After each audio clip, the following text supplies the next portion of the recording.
Hello, and welcome back to Bard College. Are we on a 3-week roll here? I think we are. It's a pleasure to be back. And here we are aboard the Shattered Hymn, where the party sought to return Tharivold Duskgrain, but not before leaving him on the ship and doing some reporting, as it were, to Ozithar Ormathax, the Archseer and head of House Ormathax, commanded to go and retrieve Tharivold, quite literally. Zam and Otua left the chamber to return to Dock 9, which was just after Kryn dispatching themselves to go and find the whereabouts of Quasar Ilfelrua. That therein left Ina alone with the Archseer, who quite abruptly went to the trouble of reading Ina's mind. And therefore, we cannot be certain to what extent he, to what more he knows, but he at least has Ina's accumulated knowledge since leaving the Shattered Hymn, and her unique perspective. I am actually going to say that probably took a while. She probably spent some time in there. So I'm actually going to cut to Kryn. Kryn, you did not enter the royal chambers to go and see the Archseer. You, in the vestibule, in the antechamber prior to Ina's visit, everybody had got acquainted with Vulpecula Ilfelrua, who seemingly was a little bit evasive about Quasar's whereabouts. Now that the rest of the party is kind of in that room, if we rewind a little bit, what does Kryn do? So where exactly am I now? I'd just been summoned to go to where Vulpecula had agreed to meet. I believe she advised that you pursue any questions about Quasar while this royal meeting was happening. So we could pick up literally in the antechamber after Ina and the lads went in to see the Archseer. Mm-hmm. Vulpecula would still be there. Okay.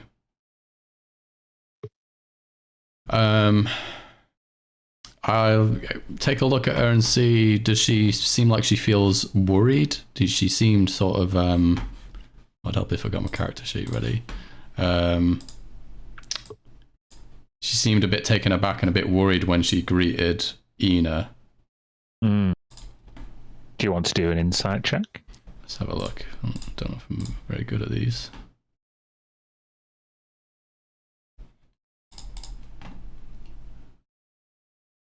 Uh, 17.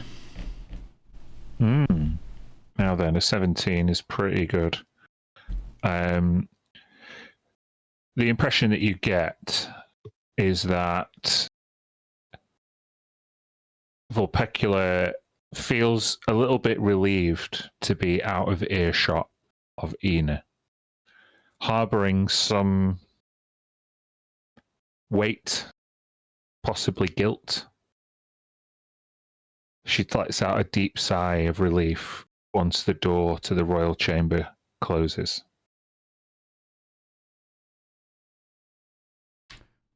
You must have been quite worried for your daughter's return. Yes. Yes. I encouraged her. She has been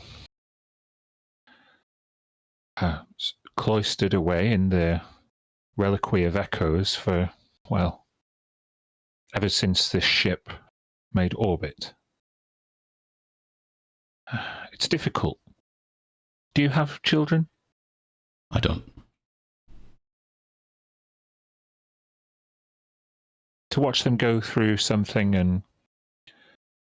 that neither you or they had control over, and to cope so unusually. She was always studious, but always found a balance between faith and studies. Still relatively young when it happened. I think her father and I's generation were a little bit more resilient. I knew that eventually the day would come, and with her father's recent experiences, felt I had to be the one to take charge. An offer came our way through my husband's latent associations. We're well thought of here on the Shattered Hymn, and thought it'd be a brilliant opportunity for her to go to Elleroon. I now perhaps see how short-sighted I was being. Besides you and Quasar, who exactly is involved in making a decision about someone such as Ina heading out for Elleroon? Well, the Hunter of Echoes is our kind of agent provocateur, if you will, an instigator of faith, and he inspires much belief, even in this era where many would have you believe the gods have died. He speaks to a faith and a belief that our people have always rallied round. I thought, under his instruction and tutelage, as Ina has been for the best part of a century, she would flourish.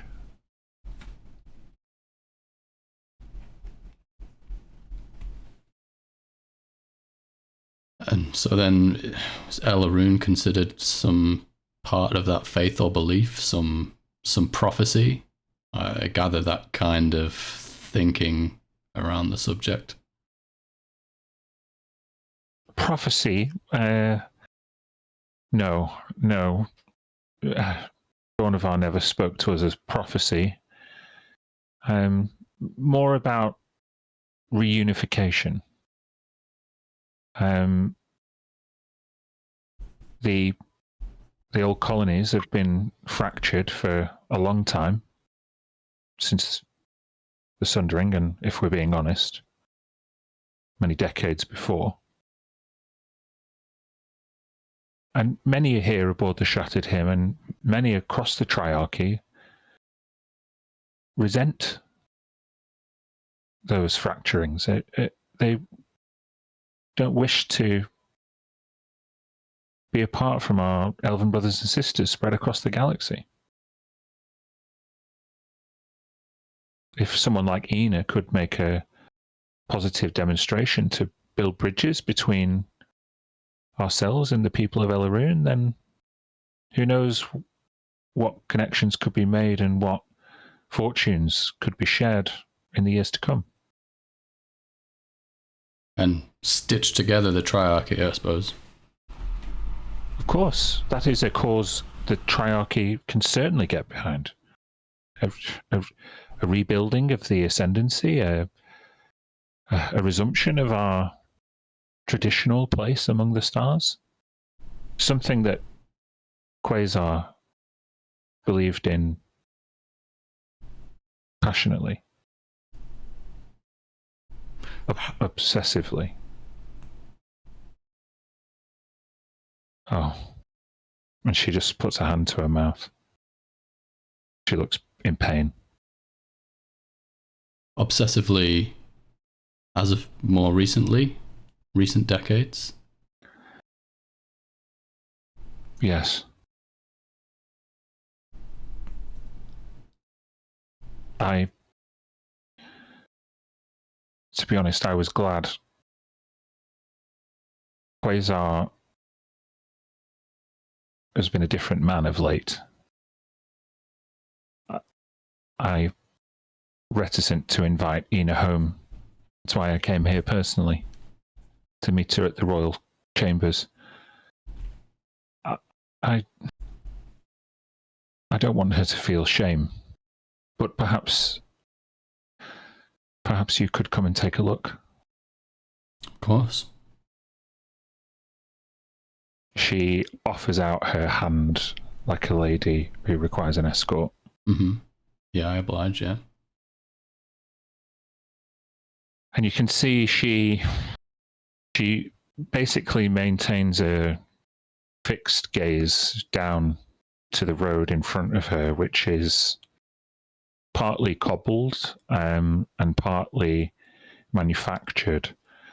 You see these mix of white limestone and golden tracks, which cast curving and far-reaching walkways to a combination of different levels. The architecture aboard the Shattered Hymn is might remind you somewhat of an Escher painting. It seems to reach out in directions that seem impossible, but the gravity plane seems to keep you on a walkway as it arches away from the main thoroughfare and central square and towards a district known as the Veterans Mews.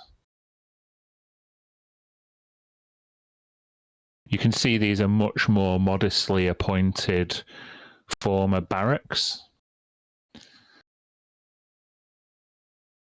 And if Ina were here with you, she would recognize the sight of home.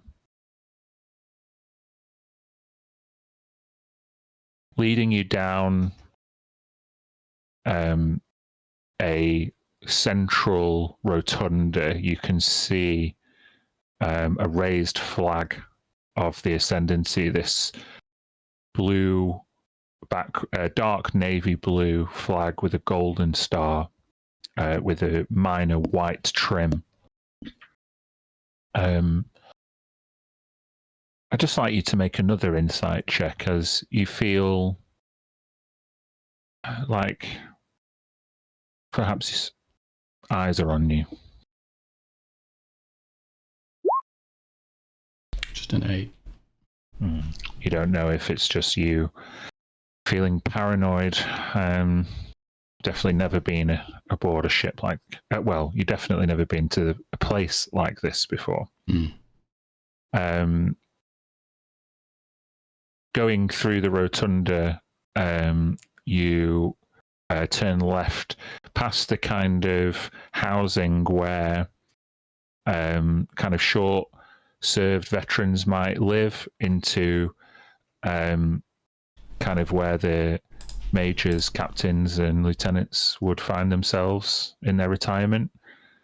And one of the better appointed Mews housings, you can see as do you speak Rindorian? Rindorian. Rindorian, the elven language. Yes, I believe so. Yeah. Then you can see the Ilfelrua name appointed. It's quite squarely above a door. There's some little hanging baskets kind of a cottage-like front window with shutters on the front, and a quite a small garden, only maybe 5 by 5 feet. It's very, very well attended. You can see these beautiful exotic elven flowers preserved, presumably from Erindor. And as she lets you in, you have to duck down. Your considerable frame kind of not really being designed for a kind of modest elven slipway. Might I make you a cup of tea? Please. I must say your garden is quite fine. Must be a skilled hand tends to these. Well, not every plant was adapted well to flourish on a fluctuating gravity plane. But we've managed to salvage the most hardy and resilient ones. You know, my friends and I like to fantasize about replanting them one day once the psionic storms calm down. When you live as long as we do, I guess, you begin to see even the most cataclysmic events as only temporary. She pours you a cup of floral tea, maybe a ginseng kind of flavors and smells kind of permeate through the house. What you see really is a very quaint, fabric-laden, kind of living quarter that you would imagine someone like Vulpecula would have looked down upon. Was it a place she would be expected to live planet-side? But in comparison to what you imagine lots of the bunks and barracks might be, this is quite a nice little place. Mm-hmm. She sips some tea, and you can see a few nervous glances upstairs.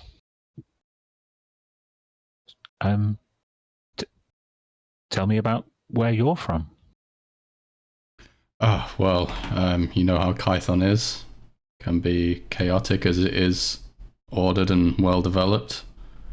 I spent a lot of my career... Very cold, I see. Very, very cold. I'm accustomed to it. None of my flowers would grow in that environment, I'm sure. Must spend a lot of time underground where the heat is. Not much light. It sounds like an awfully dark and dreary place. It's not the best place to tend to our gardens. No, I imagine not. Well, I suppose we better dispense with the small talk. I'm sure you have many important things to do. Take this. And she hands you just a modest brass key with 3 petals at the top of the key.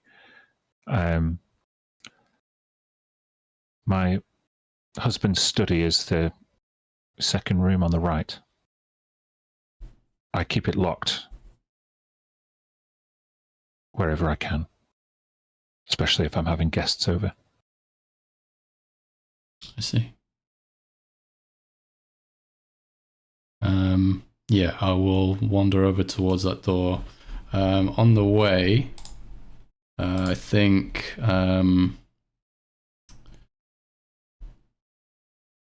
Kryn sort of takes, he's got like his right eye is basically gone. It's all milked over, but he doesn't wear anything over it.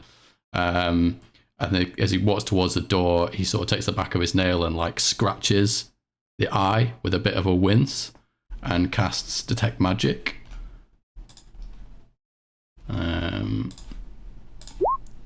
That will use my spell slot. Yeah. As you are, this is why you're downstairs? I'm making my way towards the door that she described to the study. As you activate Detect Magic, you don't really get anything pinging back here. Mm-hmm. But it's up for, how long does it last? 10 minutes? I believe it's 10 minutes. Yeah, 10 minutes. Yeah. Okay. So you make your way towards this door. It's well varnished and well secured door. You can actually see that around the frame of the door there is some brass reinforcement. Mm-hmm. I'll try the key. Yeah. For such a delicate key, you feel quite a lot of feedback in the lock, and multiple hinge points in the door creak as the door opens into Quasar's study. What you see here is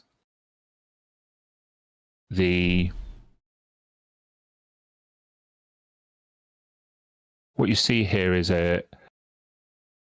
really cluttered and disorganized arrangement of papers and artifacts scattered in the way that someone who hoards things and is unable to throw them away and has long since run out of any kind of organized filing system has hoarded them.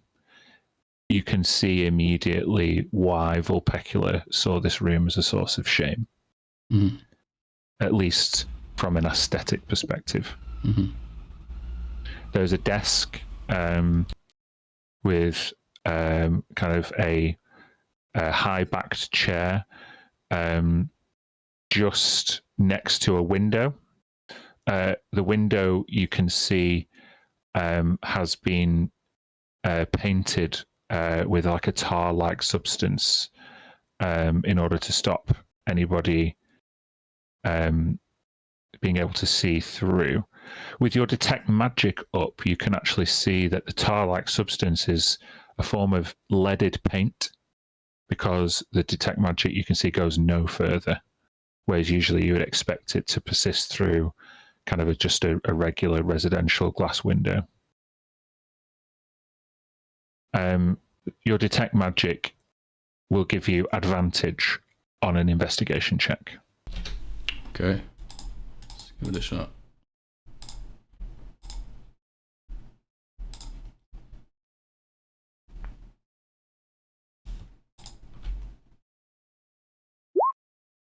Ooh, just a 9. Okay. With a 9, a lot of the information, a lot of the literature, the notes, the scrawlings, the maps, the books is almost overwhelming. You feel for a moment there like you wish Ina was here. This place is in need of a good librarian. Mm-hmm. However, what did not require the skill check is bear with me.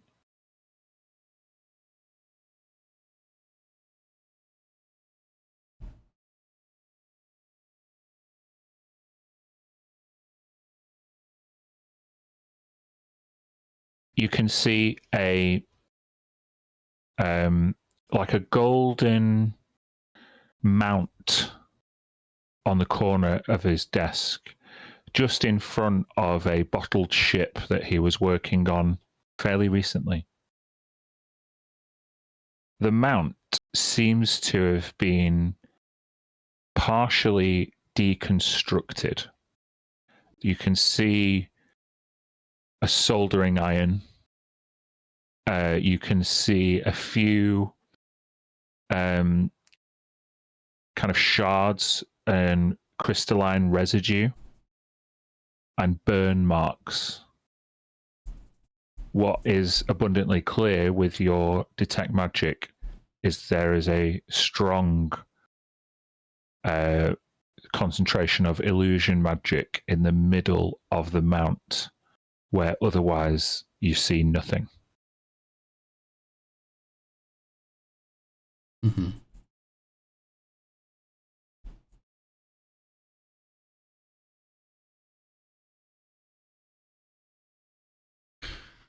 And is Quasar anywhere to be seen in here? No.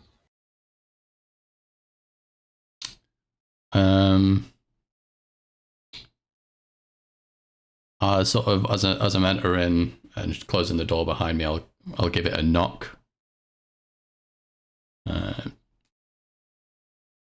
Just to see if there's any response or any stirring. No response or stirring is forthcoming. Damn. I'll approach the mount where I can detect the illusion magic. Mm. And I mean, I'll maybe pick up like a pen or something off the desk, and I'll just jab at where I can sense this illusion magic coming from. There is a solid object floating where the mount is, and as you tap it, you destabilize the containment field. And in front of you is make a history check, please. I'll give you advantage. Mm-hmm. Ooh, 18. You've seen this crystal before. Mm-hmm. It was attached to an amulet that was worn by Quasar 20 years ago. It's his harmonium core, which you can now add to your inventory if you like. Harmonium core.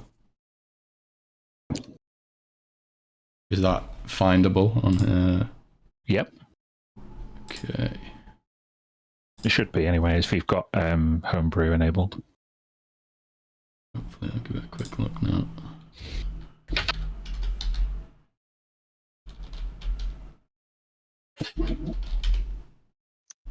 Yes.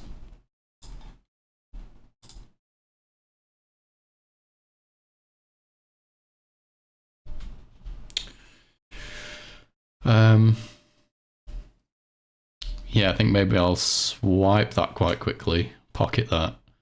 I'll head back out, and as I come back out of the door, seems like Quasar is elsewhere. Couldn't find him in his study, I'm afraid. Oh no. No, I didn't want to take you straight to him. I think I thought you might be able to help understand what it's been like.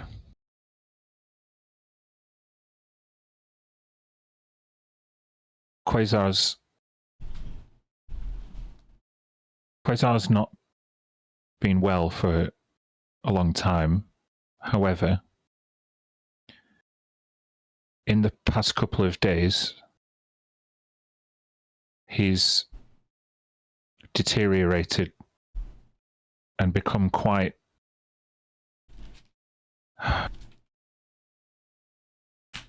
impassioned. He's always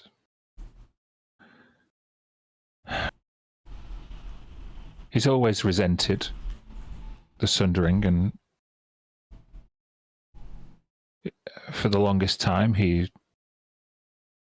was a proud member of the Harmonium Legion. And he served the Archseer and the Cantor of Echoes dutifully and diligently in any way that was asked of him. As I said, my family and I are very well thought of. But he started ranting about a conspiracy. He started to suspect everyone. He insisted that his harmonium core had been tampered with, and that something was speaking to him.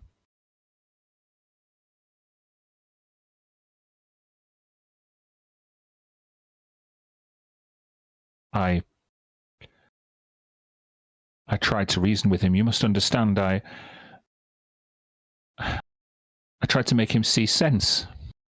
I know what it's like. Old boys like him, they've been down to the surface. They've seen things that...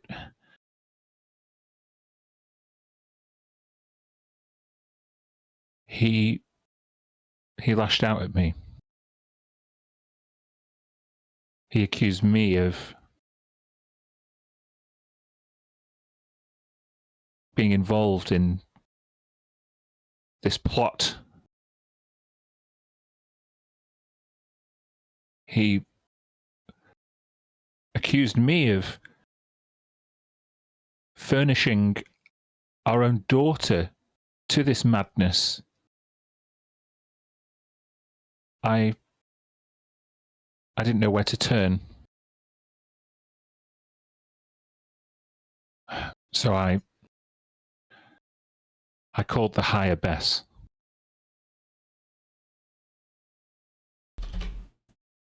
The higher Bess Zalorum. She is the matriarch of the Pale Gallery of St. Orus. It used to be a place of divine healing centuries ago, but since it's become part of the Shattered Hymn, it's found almost a way for people who have been affected by the Sundering to find a way to quieten their mind.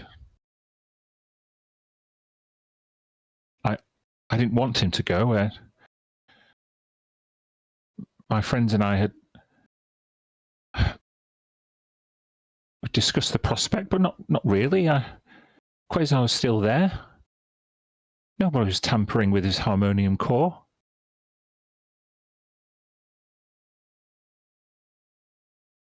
I'm afraid he's been interned.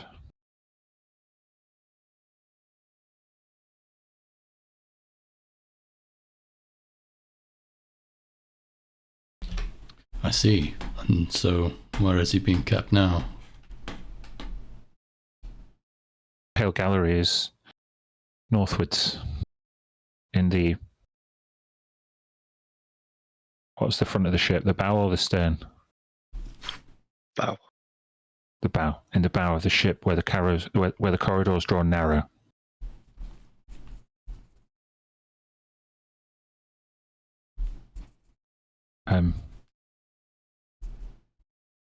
The higher Bess and her sisters have taken a vow of silence.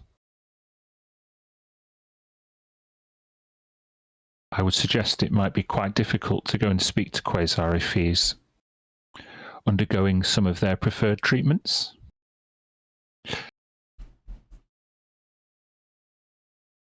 But I'd like you to assess what condition he's in before Ina finds out on her own. Of course. Thank you. I don't know what I'd do if I lost them both. Of course. Now, quieten your worries.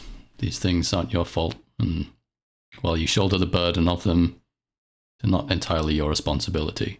I owe a great deal to Ina, and I'll do my best to assess what I can of Quasar's condition. A man of action.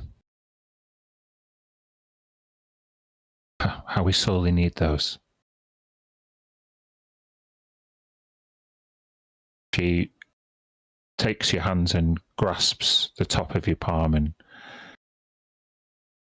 earnestly embraces you in the way a lady would. And you just see a small tear forming at the corner of her eye. And as she sniffs through a smile, may brighter days be ahead.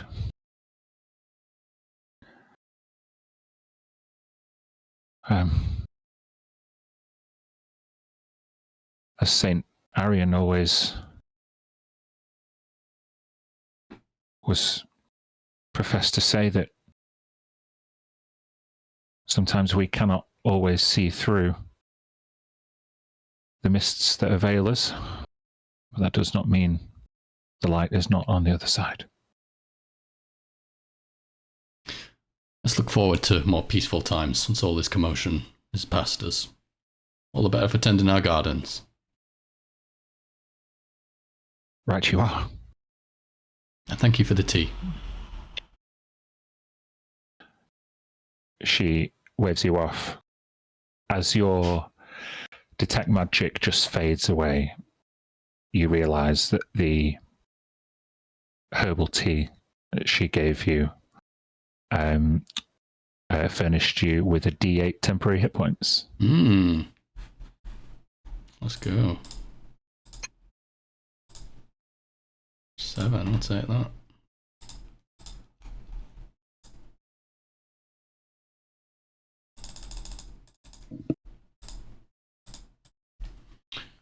Yeah, I'll do my best from there to make my way to this, the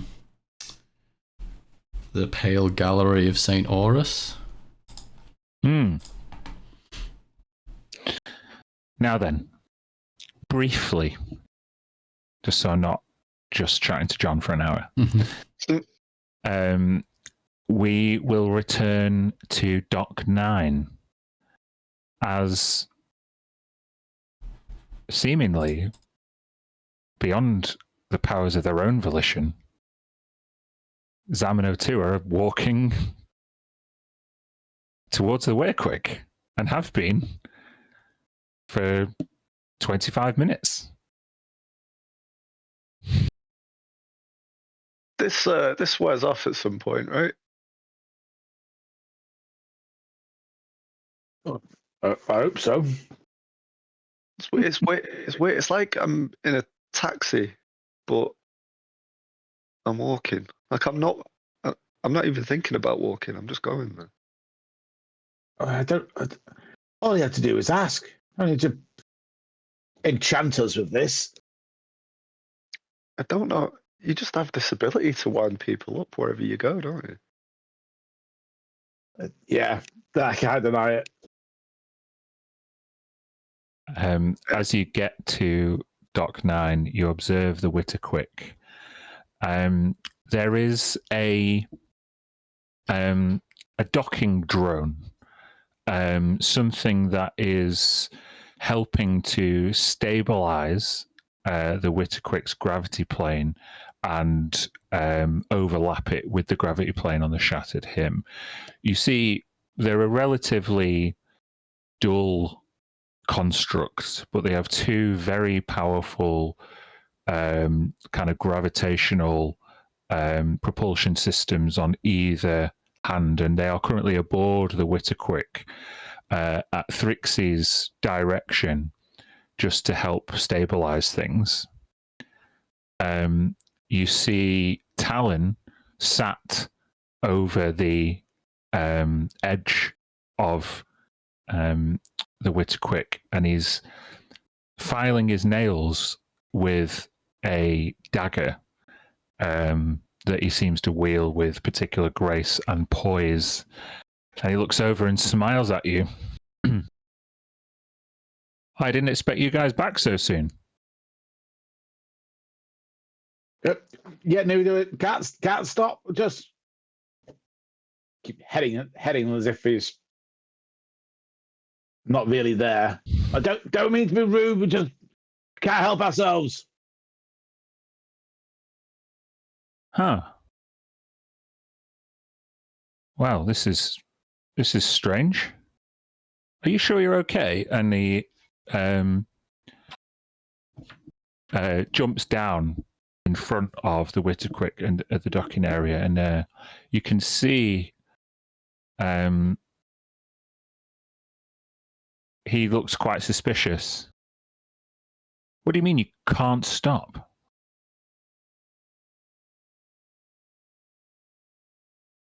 We've been enchanted. Where's Faravold? Enchanted? Oh, well, why don't you say so? And he cast Dispel Magic Oh God. Oh, thank you.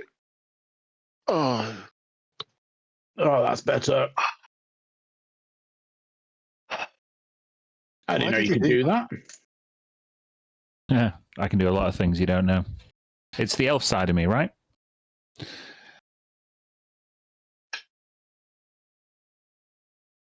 Right. Dee and Latch went to go and resupply the ship, make themselves useful. So it's just me, Thrixie, and the old man, and that dog that keeps running around. It's not a dog, it's a squig. You ever seen a dog that looks like that? Fair point. I mean, I've definitely never seen a squig until I've seen that. What's it? Omnom is his name? Yeah, he's a good boy. We need to get him some food while we're here. Anyway, there's this did they call him a high seer? He wants us to bring the old man, so You got told directly by the Archseer to just hand over Tharivold. Yeah, is that a big deal? I mean, that's getting a missive from the king, basically. Not that I believe in hierarchical government structures like the monarchy. Oh, okay. Yeah, well, he didn't ask. He just cast a spell on us to go and get him. So. Yeah, he didn't seem to like us being there, but I mean, he was telling Ina, how much. I mean, basically that the Stellar Concord not bargained. They almost blackmailed them into giving Tharivold over. Oh, doesn't surprise me one bit. You should actually read the Unity Charter. Like, it's basically we, the Stellar Concord, get to exploit your workers, extract rare minerals from your planet, and charge you for the privilege so that we can maintain order, or swipe anyone who's whispering any kind of dissent or breaking any laws that they cooked up in their chamber just yesterday. Honestly, the Stellar Concord is the worst thing to happen on the Black Meridian. Yeah, we're not fans, are we, Sam? They're clear normally. Still taking all our stuff, so yeah, I'd agree with you. The old man was not looking great. I don't know if it was the gravity plane shifting around. The bot had to come over and stabilize it. But before you take him anywhere, I'd make sure he was still not throwing up everywhere, if I were you. Yeah, not a bad shout. Frixie, don't you let them damage the ship. Oh, don't worry. This thing's like way too old. Like, I don't think its propulsion couldn't even throw me overboard. And then like the drone like lifts like a docking chain like with effortlessly and latches it onto the jetty as the Whittaquick is secured. She seems curious by its kind of outdated mechanics, this kind of retro futurist elven construct is possibly 300 years old, which is roughly about Thrixie's age. What do you do now?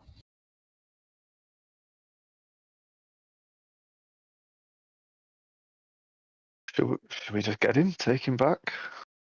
I mean, yeah. The plan was always just to see how they were going to treat Tharivold and treat Ina, and they seem to be treating Ina like royalty, and they've explained about Tharivold and not really having a choice to hand him over. They sound like they want him back to look after him. unless you don't believe them, I think we've just checked the old man's all right and take him over. I mean, I don't believe in any organisations, really. I think there's ulterior motives with everybody, but we can't not hand him over now. We're not going to get out of here without doing it. So, I mean, we know he's a powerful being, whatever he is. He's just bloody hard to spell jam when he's on board. yeah. All right, let's go, Gabe.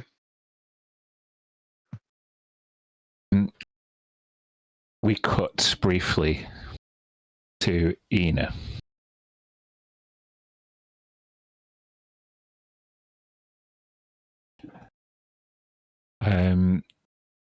The Psalm Keeper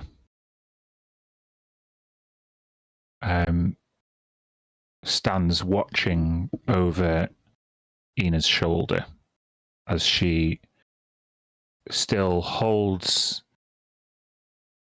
the gaze of the Archseer. Having just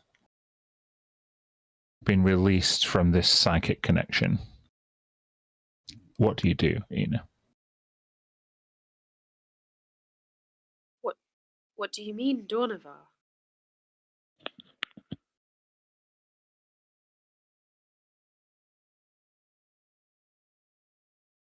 Seems to me that the old man's ramblings may not have been entirely misplaced.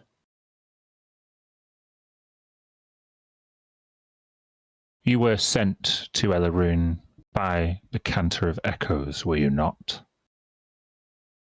Yes. Then his disappearance is either woefully ill-timed or well-planned. Which do you believe to be the case, Inathe?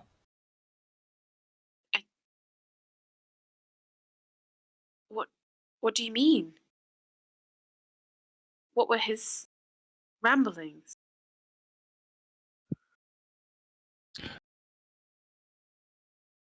Do you believe that my grandnephew sent you to Ellerune knowing what was going to happen? No. We don't have the easiest relationship, but I don't think that he would send me there knowing that was going to happen.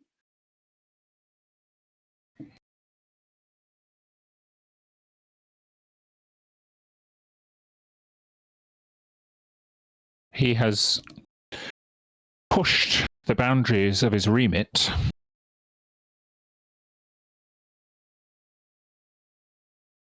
quite far. Often complains that my oversight is too narrow and that House Ormathax should do more. Clearly, he employed everyone at his disposal to try and elicit some action on Ellerune. But I'm not sure if it was an inciting action or the extension of an olive branch.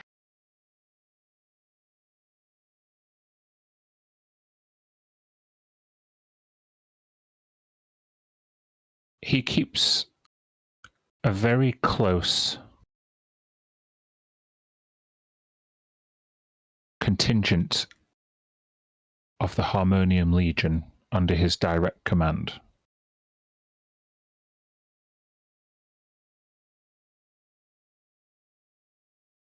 Right. whispers amongst the chorus is that he wishes that we were more like House Coroneth.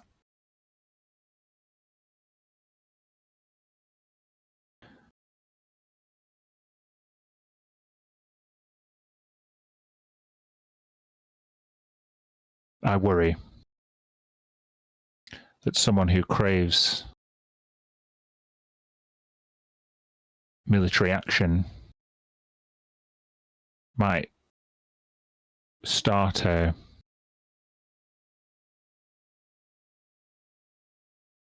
conflict in order to force my hand. But I don't believe he foresaw what you could be.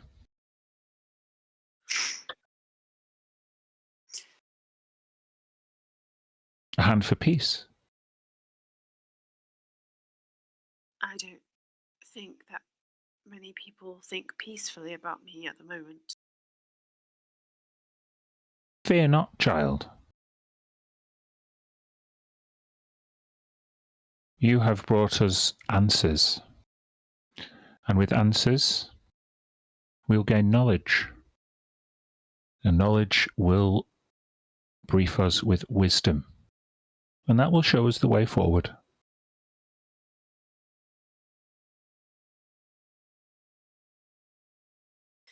What did you mean? That he was forcing your hand? He has the ear of House Coroneth. And at the last Triarchy meeting,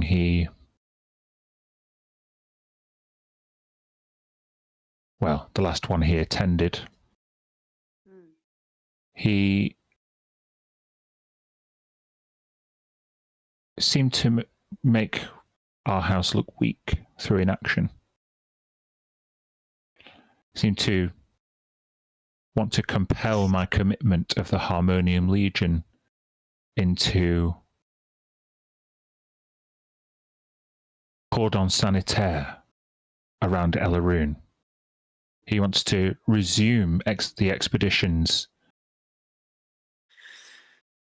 onto Erindor. He believes that we're just not doing enough. But I would ask, why put our people in further danger? There's so few of us left.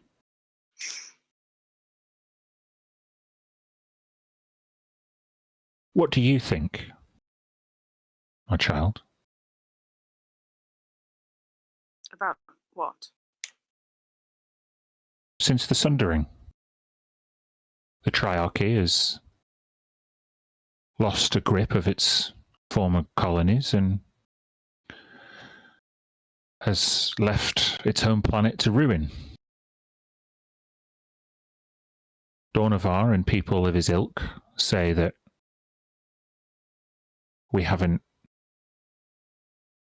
done enough to secure our future. We don't know enough about the past.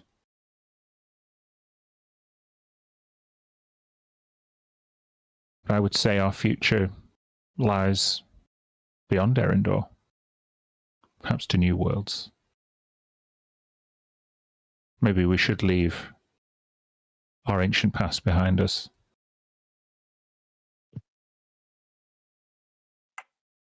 I don't think I agree with you. I think I was taught to agree with you. But I think since getting some distance from this place, and with what happened on Elaroon, I think we have to find out what happened.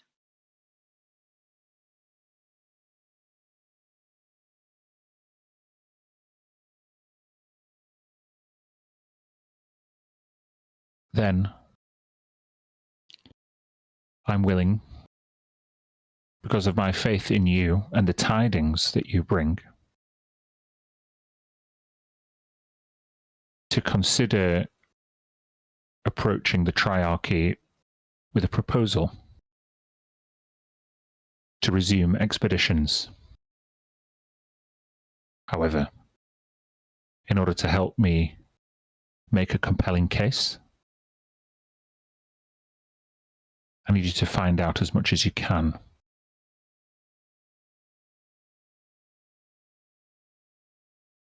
I would suggest finding Dornavar Ormathax, my grandnephew,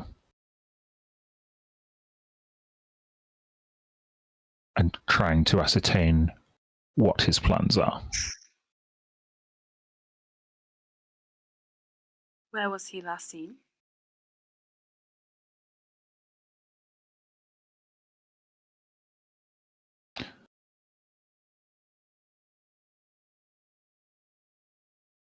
He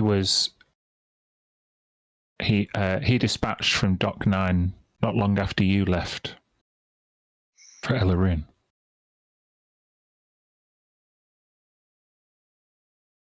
He did not tell me where he was going, but I'd imagine someone close to him might.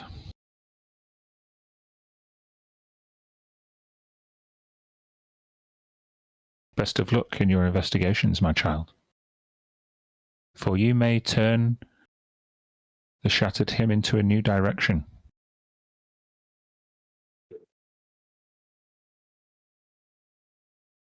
I have much faith in you. Well, it's good that someone does.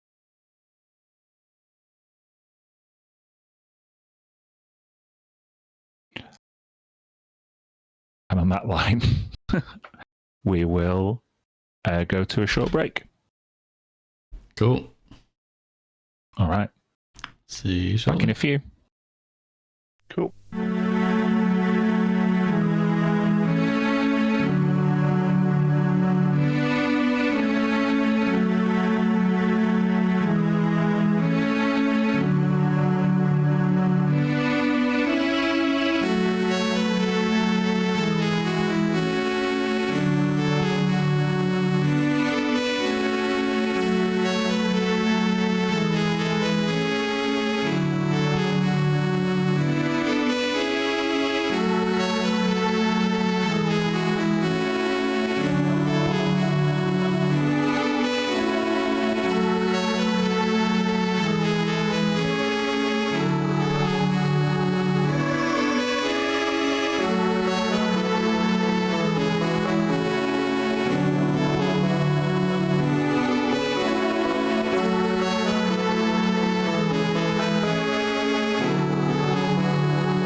Welcome back. After that short break, the party is still aboard the Shattered Hymn in their various locations. We saw Kryn go and investigate Quasar's abode at the behest of Vulpecula Ilfelrua. We had quite a broad geopolitical conversation between the Archseer and Enethe, and the boys, Zam and Otua, have made it back to the Shattered Hymn. John, we'll start back with you. What is Kryn's next move? He's making his way towards the... Remind myself again.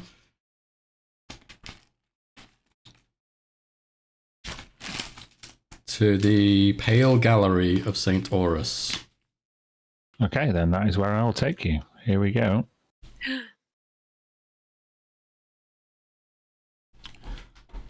Ooh. Ooh. Okay. Cool.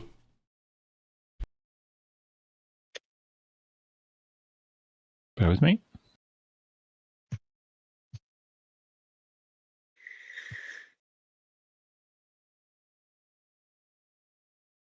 Too far.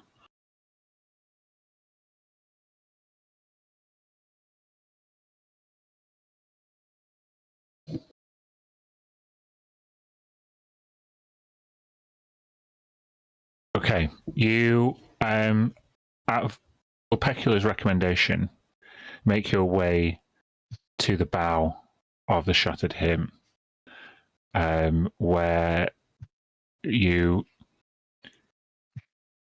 find that the corridors are getting narrower and it's getting quieter.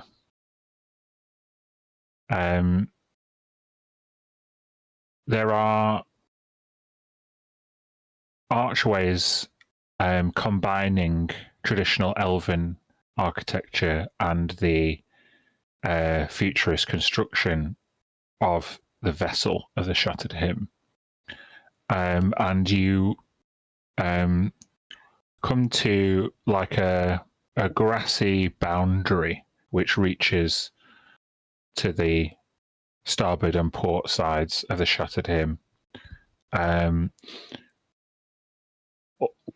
relatively sparse garden, simple, Spartan, is kept with this kind of delicate white flower that isn't particularly beautiful, but it is numerous. And it lines either side of an archway. The archway is part of a magnificent stone relief, at the apex of which you see a sculpture. The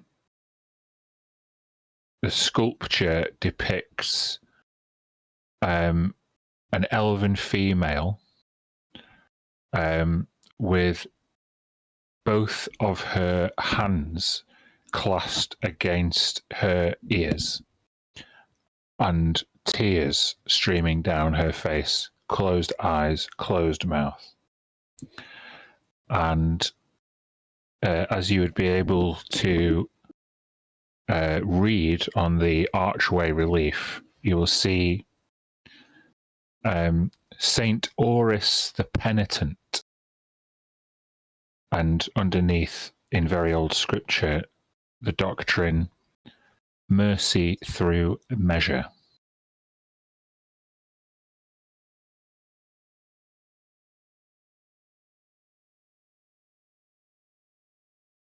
You can see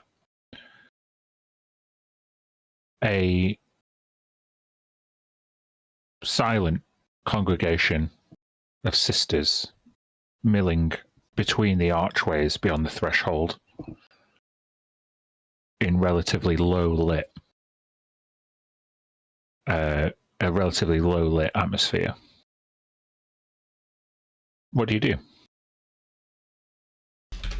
I think I'll maybe just kind of test how much I can walk around and explore without being affronted or anything.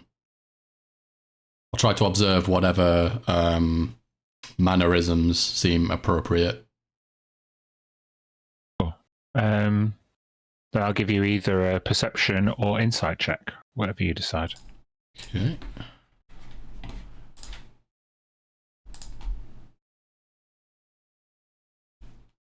Yes, with an insight check. Oh, 22.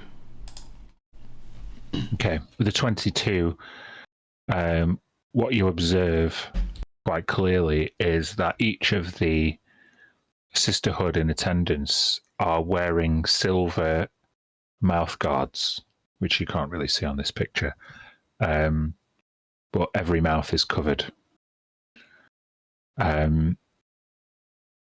They are tending dutifully to some important activities. You can see they carry themselves with no small sense of urgency. Some of their outfits are kind of variations on a theme, which suggests that not everybody around here is of equal station.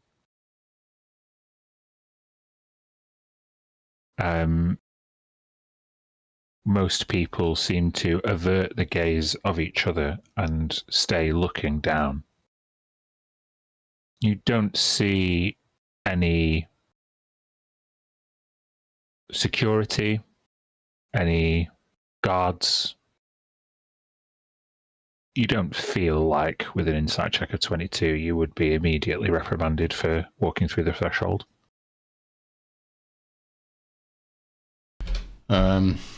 Yeah, I'll try and recall what directions I was given by Vulpecula and just observate where I think Quasar might be.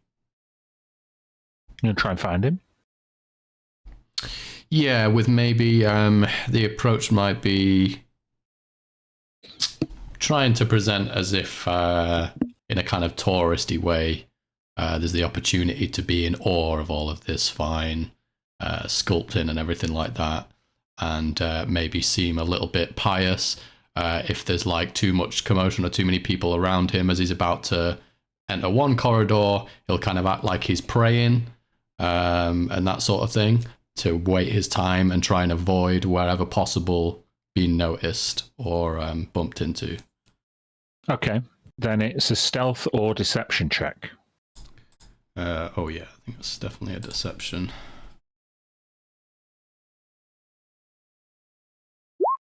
15. With 15, you are used to clandestine operations. Mm-hmm. And even though nobody around here is like you, you managed to make it a fair way in through the Pale Gallery. I will show you one of the things you observe.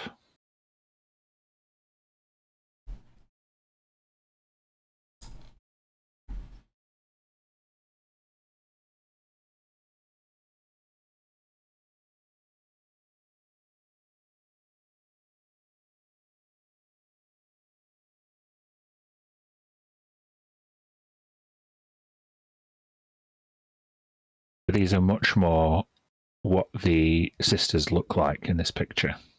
Mm. I will say that in that picture, that is not Quasar. It's just an old elf. Mm-hmm. You can see in the description, it says, deep within the pale gallery of St. Aurus the Penitent, sisters Thyrimel and Ves Orith escort a wizened elf to the cell of stillness in order to quiet their mind from the damaging reverberations of a latent psionic echo, an affliction that has troubled many since the Sundering.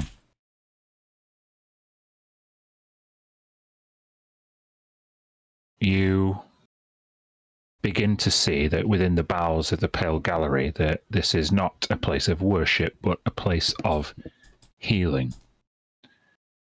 Healing that may once have been the function of a divine clergy is now carried out by a sisterhood devoted to silence.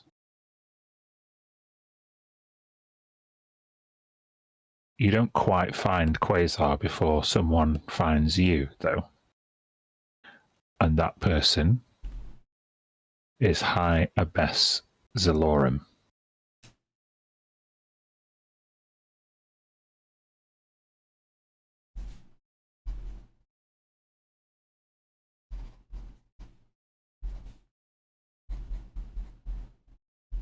She holds up a hand to stop you in your tracks.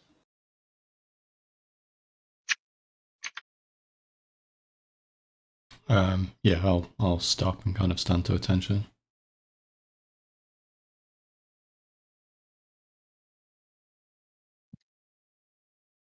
She steps forward, expecting you to speak, as she never does. Mm-hmm. Yeah, in kind of a whisper then.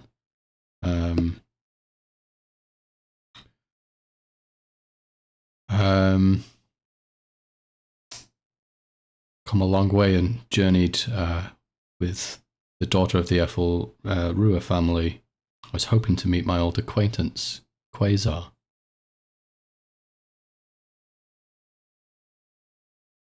Make a persuasion check.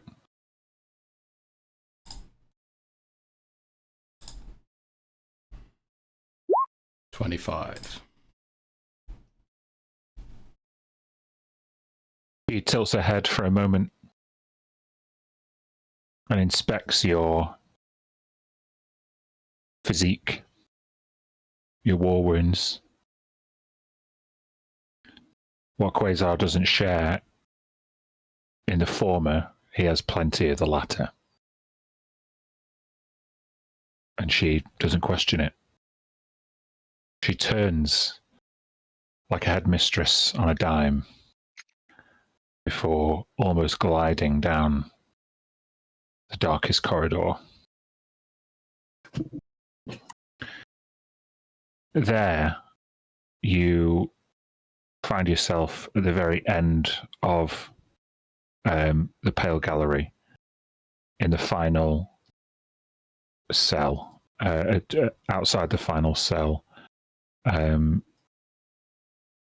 This is a cell of stillness. It's not a cell like a cage, like with bars or anything like that. It's like a force field. And inside, you can make through the kind of vaguely translucent barrier, you can make out the image of who you presume to be Quasar Ulfelrua. He's been deprived of his military uniform and lies in a gown on a table.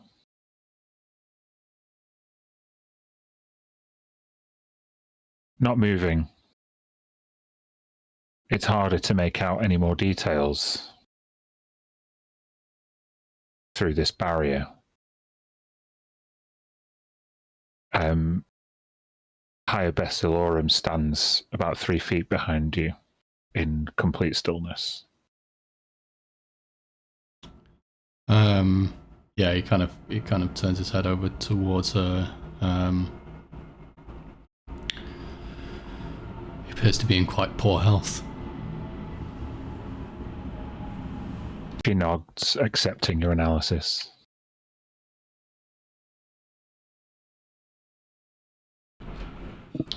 Well, no rush. Don't wish to interrupt his rest. But I should offer him some news of his daughter while I'm here.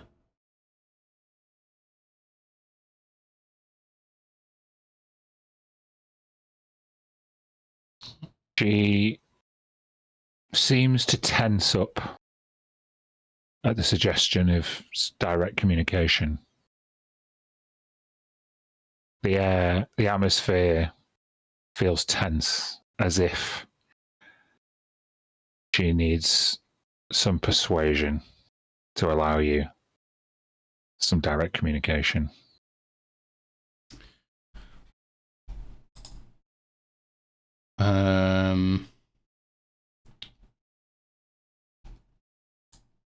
In a kind of, where are my manners to have not contributed towards my visit in this holy place, and 40 gold I will produce and offer.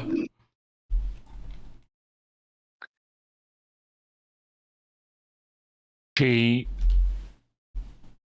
almost winces, but then looks around.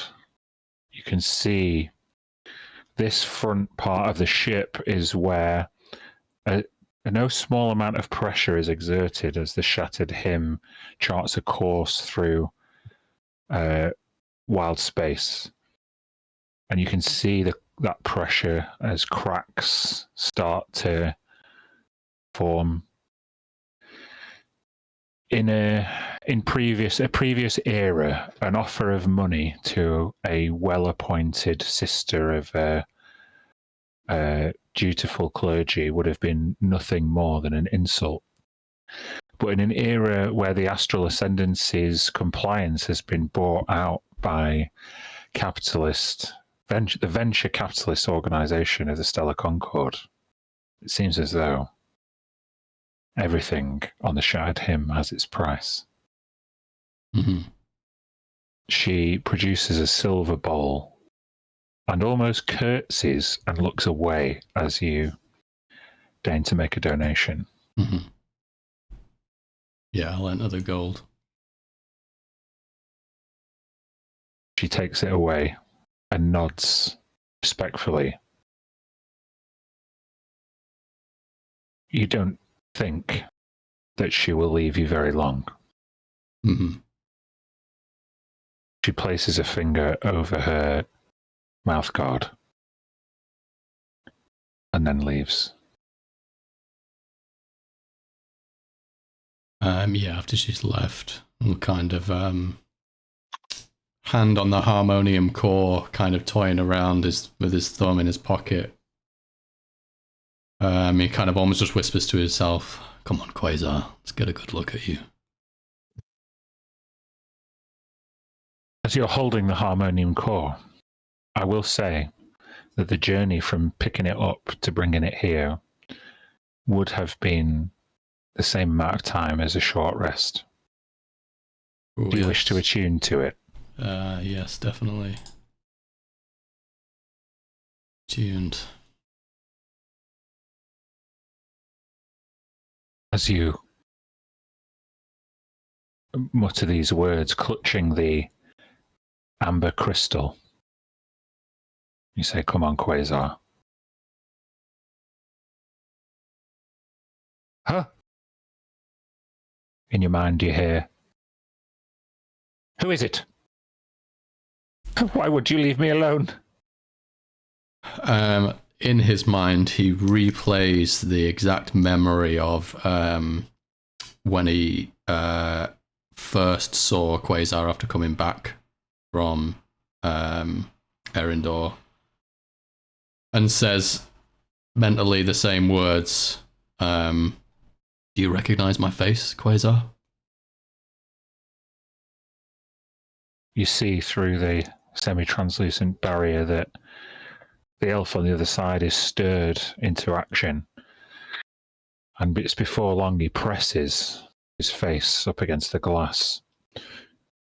What you can see, I do have a picture of this, but I haven't uploaded it into a handout. You do see Quasar with a singular purple eye. That same strange purple glow that was present in these runes over his eyeballs 20 years ago now seemed to have coalesced entirely into his right eye.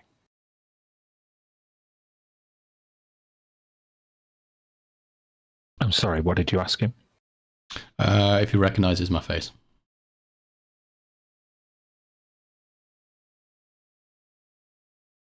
Yes. Yes, of course. Yes. You were there. You were there.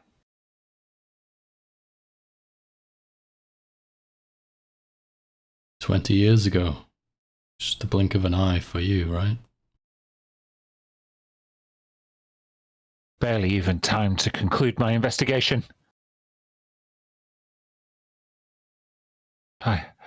Phil Pecula says I shouldn't get so worked up. I can't believe she'd do this to me.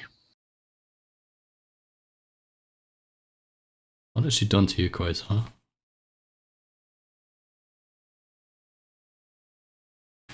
I think it's that tea, you know.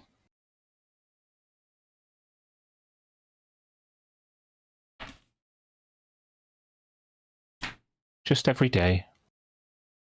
A little bit more. A little bit stronger. Weakening me. Lowering my defenses. She's conspiring with him. I know. I know. With whom? Dornavar?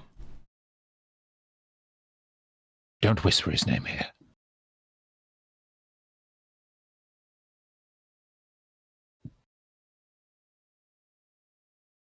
He was there too.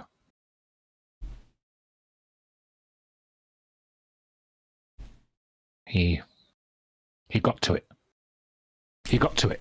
And he presses repeatedly with a accusatory finger towards the harmonium core, which you are holding.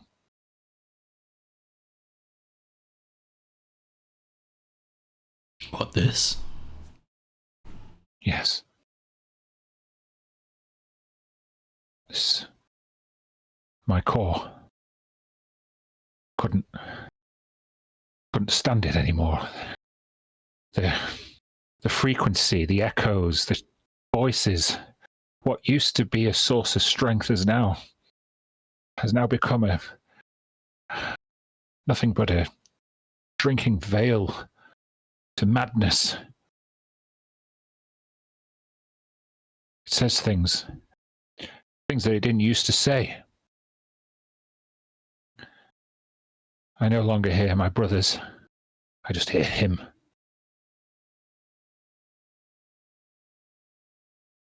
Who do you hear, Quasar?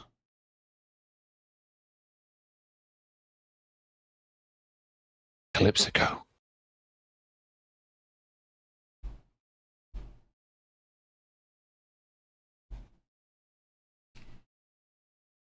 And who is Calypsico? He's the one whose frequency was all over those damn books. You saw them 20 years ago. Those codices, they are imprints, fragments of an intelligence. An intelligence that now taunts me.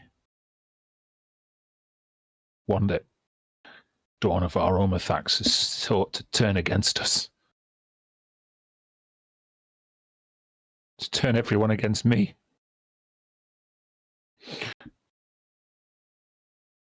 First he got to my wife, and then he sent my daughter away. Had I not been so preoccupied by all this noise, I'd have seen it sooner.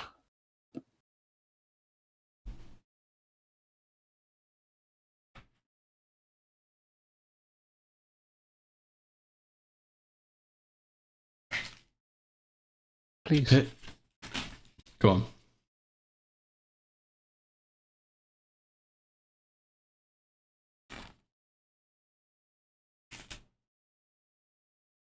I must see her. And as you hear the word her, it is overlaid with the word him at the exact same time, as if he said two words at once.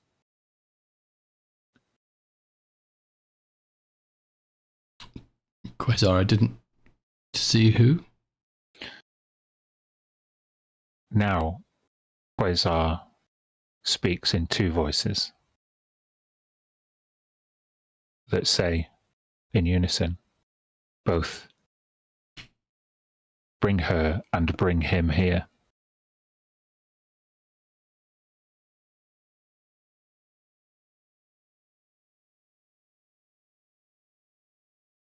This Calypsico, he's coupled up with Ina then? Is that what you mean?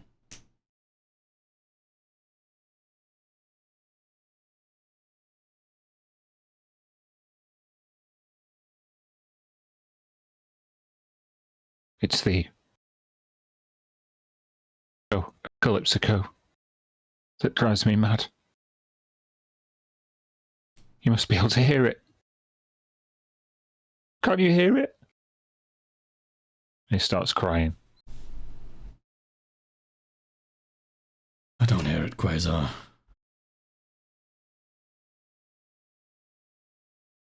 You need rest. How long has it been since you've taken a turn for the worse?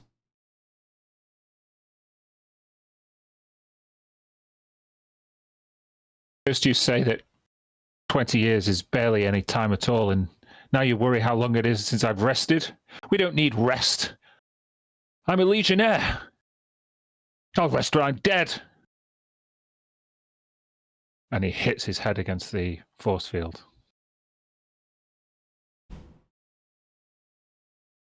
Keep your strength, Quasar. See what I can do.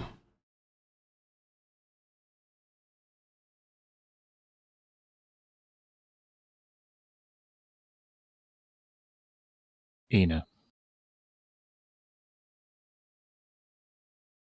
What happens next depends on what you do. Oh.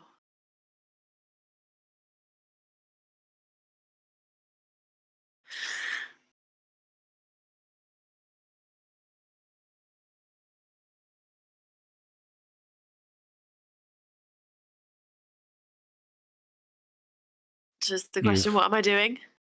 Yes, you've finished your address with the Archseer. Where would Ina's mind turn to next? Who is Dornavar close with?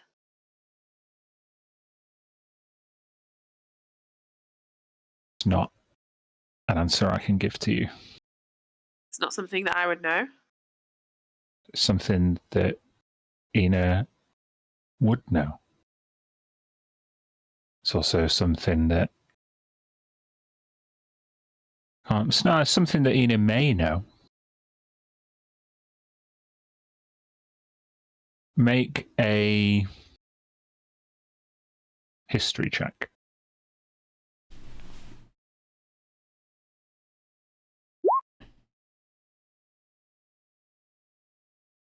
Uh, 24.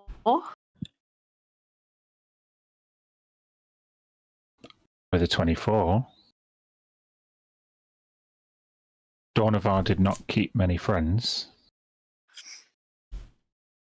However, he was rarely seen in public without an escort, which usually comprised of Harmonium Legionnaires. Oh, okay. Right. Who look like this. Oh, no, I can't. No, that's a stat block. I can't show you that. I'll show you later. That was a big eye roll.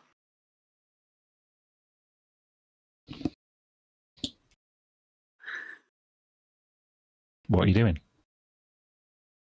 I go looking for Harmonium Legionnaires, ones that I would recognize from his entourage, I guess. Not the ones that we saw, like we noted that the ones that we saw yesterday or earlier were junior in rank, so I'm guessing the more senior ones are the ones that he hangs around with. And so you go to the military barracks? Yeah. Or yeah, Okay.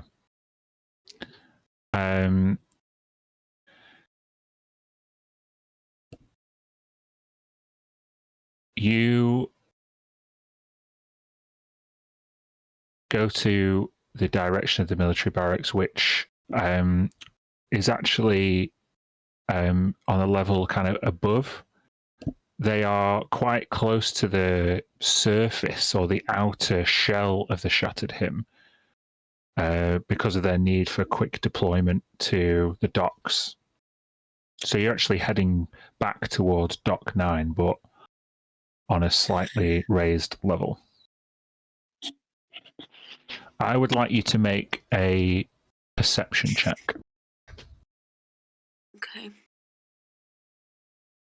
Can I guide myself? Sure.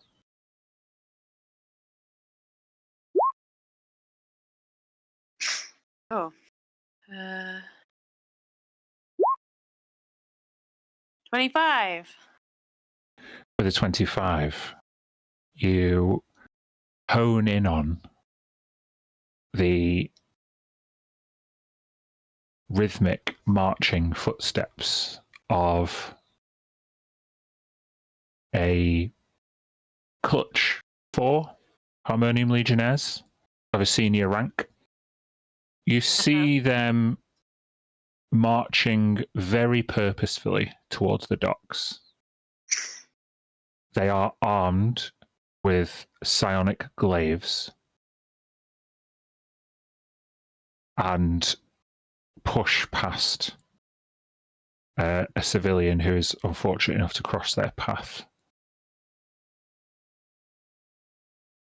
They look to be mobilized and ready for action. My question is, what do you do? Follow them. Do you want to follow them without being seen or just literally run behind them because they're going fast? I'll try without being seen. Okay, then now I need a stealth check.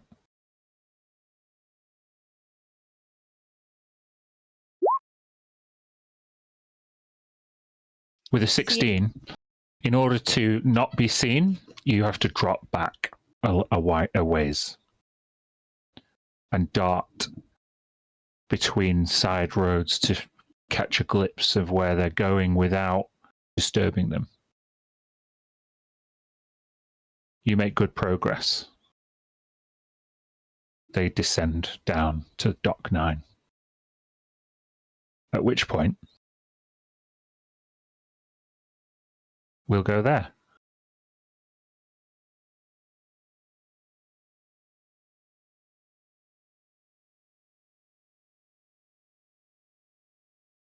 Sorry, I put Ina and Crin's tokens on the side because I didn't know who would be here. Neither of them are here yet. Okay.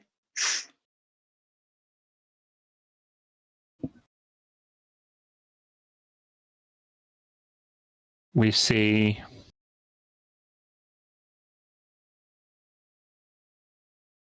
Saravol being brought off the ship by Zam and Otua. I got the impression that that's what you wanted to do.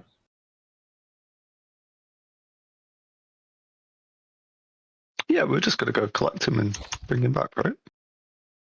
Saravold is conscious, but frail. He's just about able to operate under his own steam. You can see the Witterquick docked here with Hallen and Thrixie.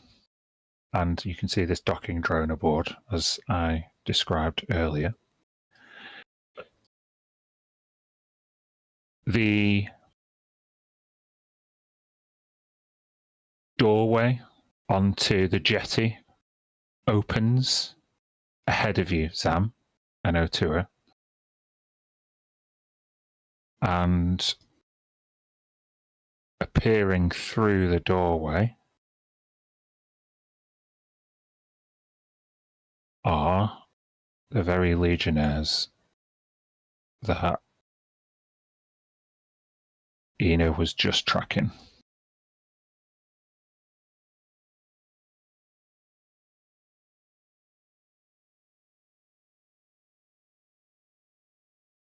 Marching in perfect harmony, they make their way onto the jetty, and just in front of you, one of them puts their hand out. Halt! Hand over Duskwane. By order of Dornavar Ormathax. I'm sorry, who are you? I'm Captain Seren. This is my squad. We've been dispatched as a matter of house security with the utmost clearance level. The utmost clearance level. Okay. Who sent you again, sorry? The Cantor of Echoes. It matters not, off-worlder. I'm sorry. So I'm following instructions from your Archseer. Now remind me again, who's more senior? It's a matter of jurisdiction. We will deal with the internal politics of the Shattered Hymn. You will hand over Tharivold Duskwane. No, I don't think I can do that. They start marching towards you. Can I?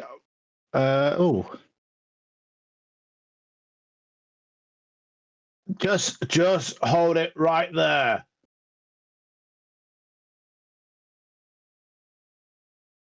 We don't have to make this any messier than you're already trying to make it.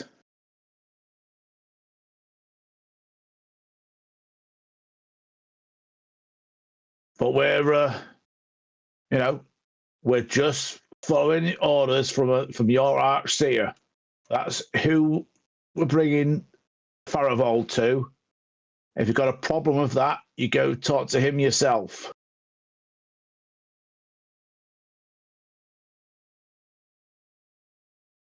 Failure to comply with the orders of a Harmonian Legionnaire is punishable by death.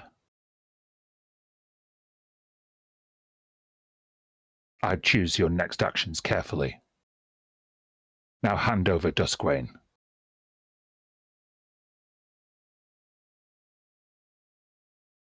Can I bonus? Ina! Ina, what do we do? Ina! If they have moved up in this formation, Dan, I want to have stepped in front of O2 just here, if that's okay. In the same amount of time. Can I bonus action, like talk to Zam quickly, telepathically? I don't think you need to, pal. We've got to protect him, right? I don't know.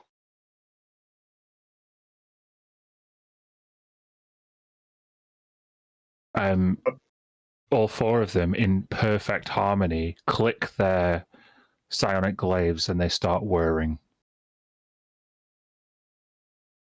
Hand him over. Back in the telepathic message, I say to O2, sure call, tell me to go.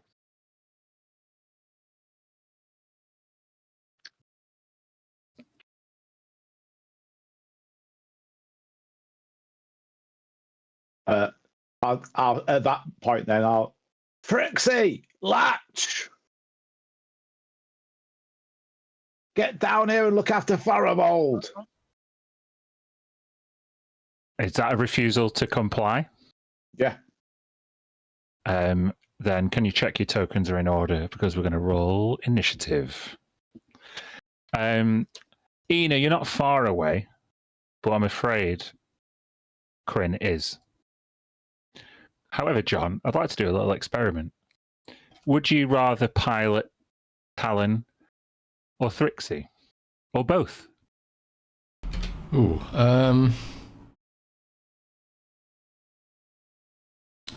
Let's go with Talon. I don't envisage Thrixie as kind of jumping into a violent fray as much as Talon might.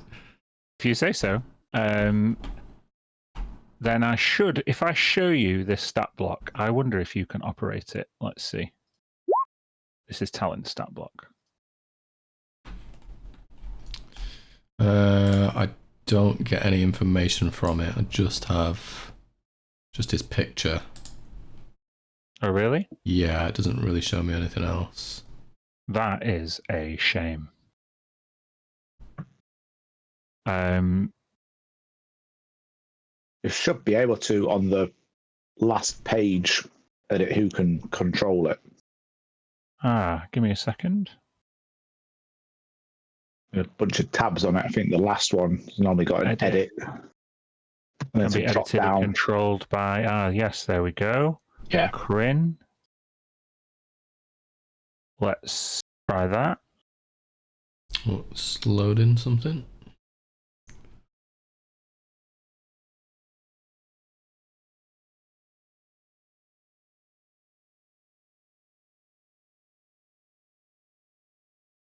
If it's not loading, maybe click out of it and then go into the journal and open it up manually.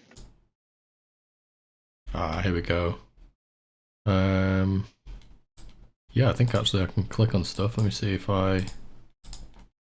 Oh, I can't really get onto the screen. While I'm on this, I can't get onto the map to do anything.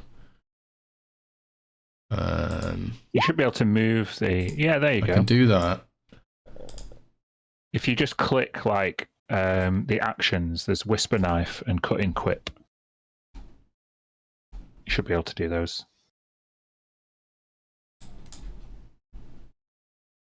Yeah. Okay. Yeah, Yeah, there you go. Cool. Yeah, cool. Yeah, you can do it. Yeah, I just can't select the token and move it. Oh, that might just be permission though. Yeah, it's permissions. Let me do that.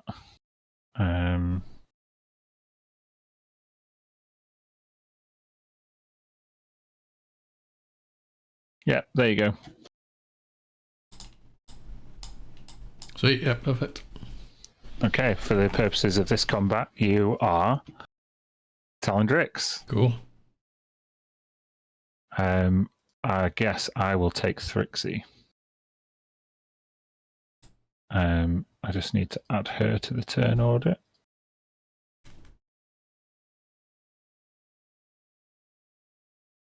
I also need to add the Harmonium Legionnaires.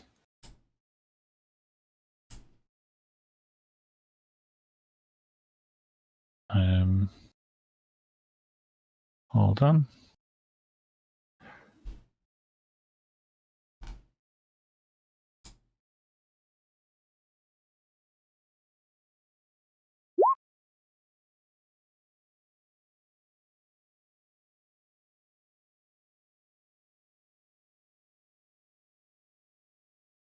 It's not coming up as Harmonium Legionnaire, it's just coming up as the guy's name. But it's going to be, they're all going to act on the same initiative.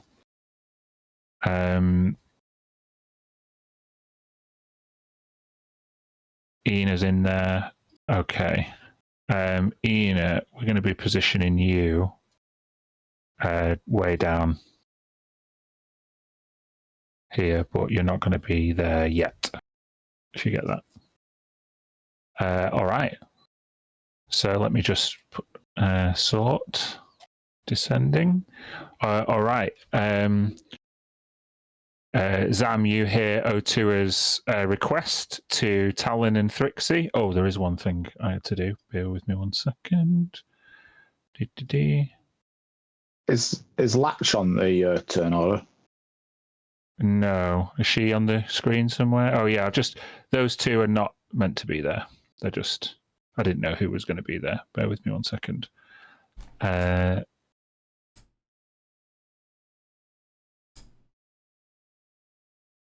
what state is Faravold looking like? Like I say, barely stable. Why hasn't that worked? Give me a second.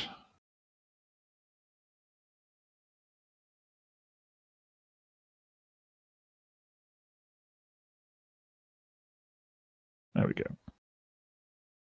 Drone. Excellent. Right. Ignore Latch and... Oh, can you see Latch and Dee? I don't think you can. No? No. No, Latch and Dee went off to get supplies, didn't they? Yeah. Zam, hearing Otua's remonstrations to Talon and Trixie, you see that the Harmonium Legionnaires mean to deprive you of Tharavel Duskrain. What are you doing? I think as soon as he shouts to the other two, he knows it's go time.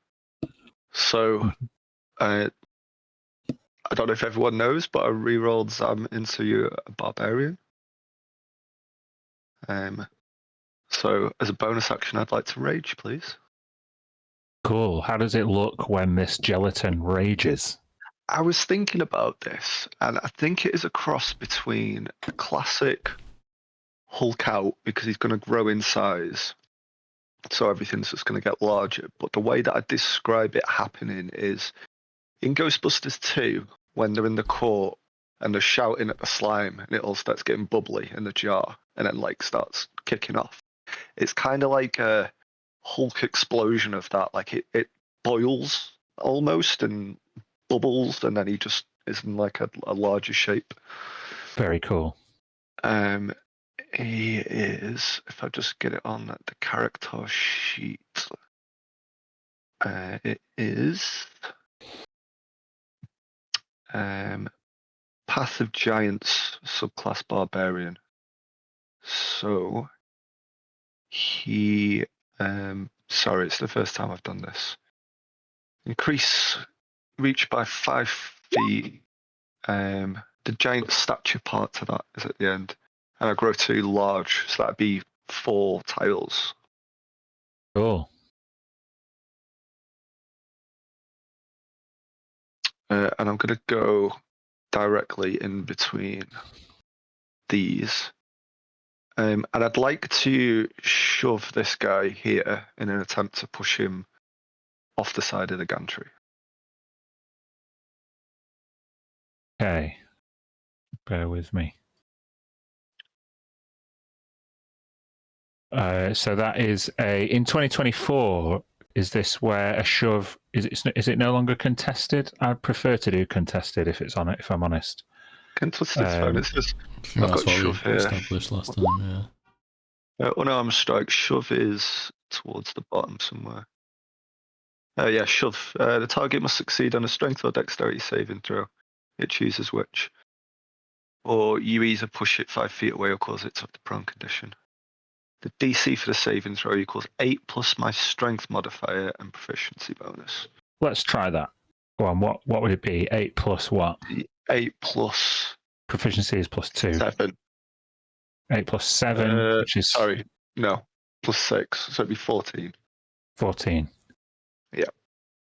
Okay. Let's go. Oh, very good. So I can push him up to 5 feet. I'd Uh-huh. like to push him here. Yeah. You don't quite push him. You push him off the platform, but there's like these railings on the edge. But yeah, he kind of stumbles and he's looking very precarious. And I would... Hold on. You have just attacked a Harmonium Legionnaire who is connected to his colleagues with Harmonium cores of their own. Okay. What this means is through their psionic coordination, any of its colleagues within 60 feet, now that you've attacked one, can use their reaction to attack you, which is what they're going to. So with a psionic glaive, Asta is going to step up and attack you for a 19. That hits. Okay, take 7 slashing and 3 psychic damage. The 7 slashing's halved. Is it down or up? Down. Down. Okay, 6 total. Mm-hmm. Cool. That's the end of my turn.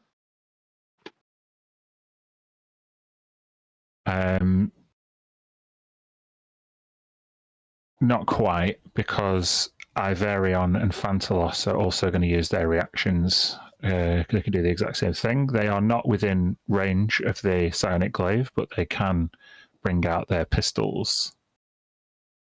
Does a 13 hit you? No. Does a 14 hit you? No. So they just pull out these pistols and fire, and the ordnance is just subsumed by this gelatonic mass that is now boiling over. Doesn't hurt you at all. Very good. There would have been the classic barbarian scream as well. I just wasn't going to do that. Oh, that's a shame. Maybe work on that. Okay, next then. Now it's Thrixie's go. Thrixie has got a few tricks up her sleeve. She is going to go 1, 2, 3, 4, and be stood right at the edge of the ship, right over Tharivold, and is going to pull out the Thunder Blaster Mark III, which is an oversized brass and copper firearm with a cooling coil and a dish-like muzzle that emits a comically loud blam when fired. Love it. So it's going to struggle to hit too many people from where she is, actually. So she's going to just stand to the side and go for Asta with the Thunder Blaster. A 13 does not hit, but wouldn't you know, she gets 2 shots with it. Sorry, a 9 doesn't hit, a 12 doesn't hit either. So she's like, I'm sorry, I'm still working out the kinks. I need to make sure I'm whispering, for God's sake. I was going to say we can see your rolls if that matters. Yeah. I'd like to whisper, but I'm so out of practice. How do I even do it? I forget. Oh, I know.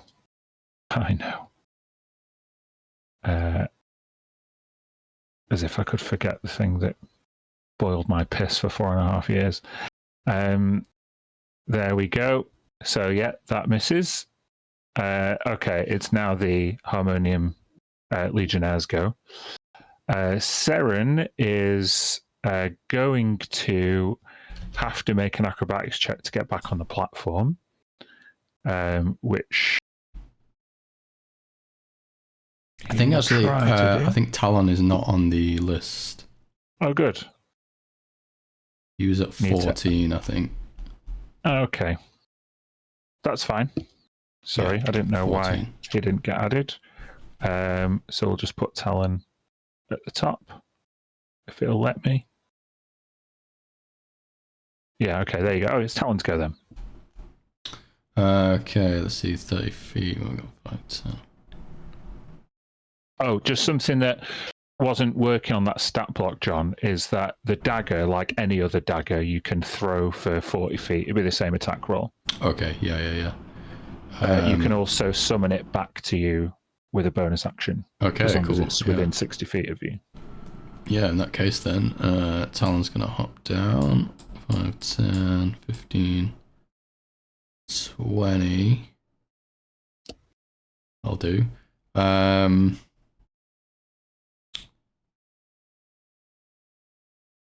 Yeah, so I'll throw the dagger at this guy here then. Mm-hmm. So it's just the same as a melee attack, I guess? Yes, it is. So 19 to hits. hit, yeah. 6 piercing and 2 thunder. Okay. You throw this whisper knife, this sonic dagger, and what you would notice is as you throw it, it is completely silent. You hear nothing. It's an assassin's weapon. Nice. But it sticks in Seren. Ah! I like that. Yeah, nice. Then, the flick of the wrist, he'll bonus action, call it back. yeah, as quickly it just goes like magnetic, goes back to Talon's hand. Sick. Yeah, that's it for now then. Okay.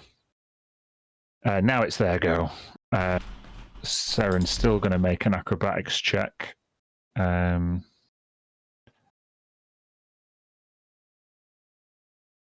Yeah, with a 17, he'll succeed, and he will just get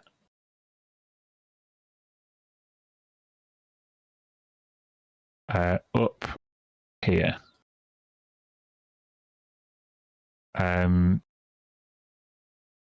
He's now going to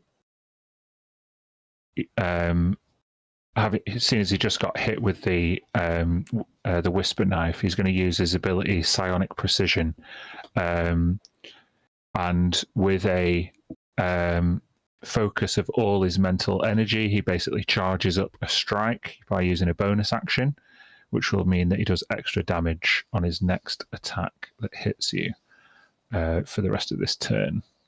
So psionic glaive attack. Does a 14 hit Talon? No, it doesn't. Okay, Talon ducks out the way. He gets to make another attack. A 23 will hit. Yeah.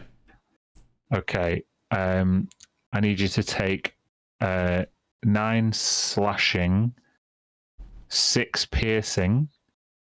9 slashing, 6 psionic, and an extra 10 damage.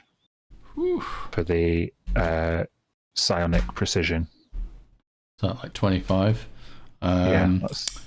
He'll use a reaction then. When he gets hit by a melee attack, he can trigger the resonant frequency of Whisper Knife, emitting a defensive pulse. The attacker must make a DC 13 strength save. Oh.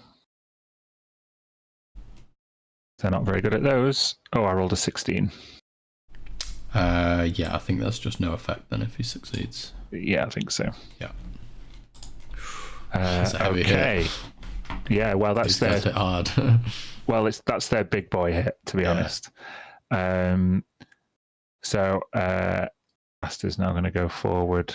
This one, Otua, you are going to get a couple of psionic glaive attacks. A 22 will hit you for 9 slashing and 3 psychic.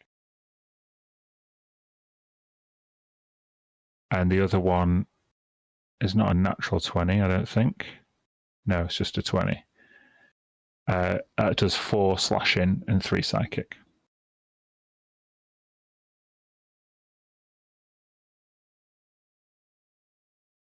What were they again? Okay. Sorry, Dan.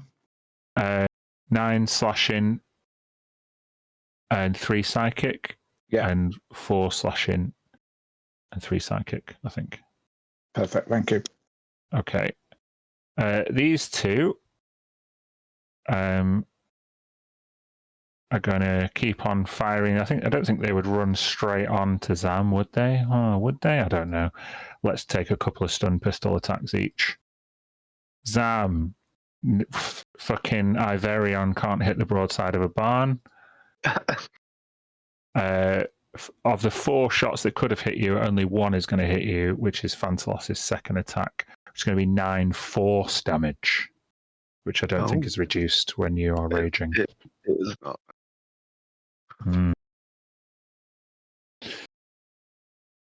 Otua.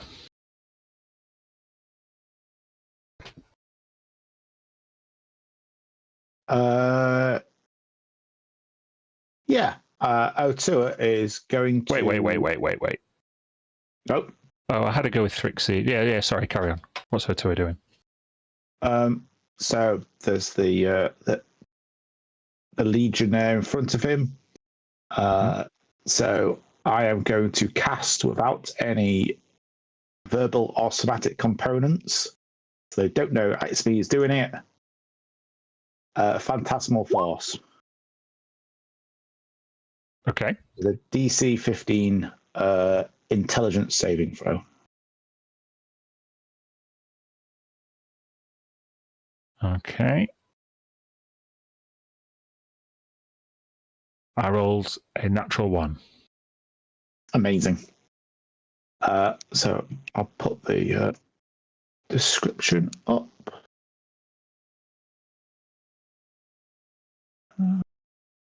If I can.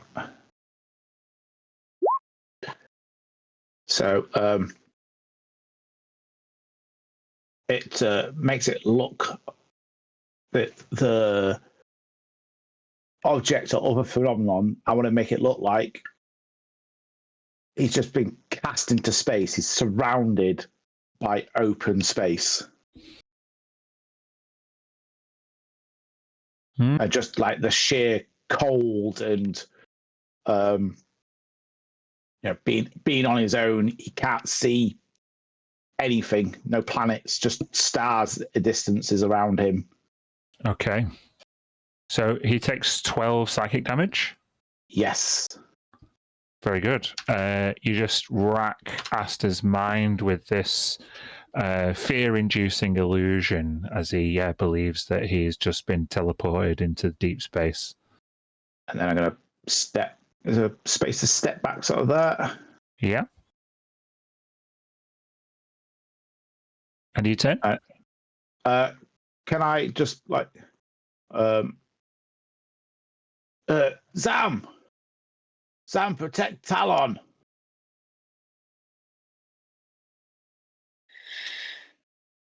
And that'll be my turn. Okay. Ina, I'm afraid for this round, you're still on your way. Oh. Did you have a plan? Yeah, I had a plan. Yeah. If you'd have not followed stealthily, you might have got here by now, but you chose to stay back. Didn't you? Yeah, but they might have also caught me on the way and bopped me over the head with a stupid. Oh, yeah, gun. well, you chose safety. You chose safety. That's cool. We're going to go to the docking drone, which seems to, it's bathed in like a blue light. It's got like blue lights flashing, and the lights turn red. And it's going to attack Thrixie with its grabbing claw.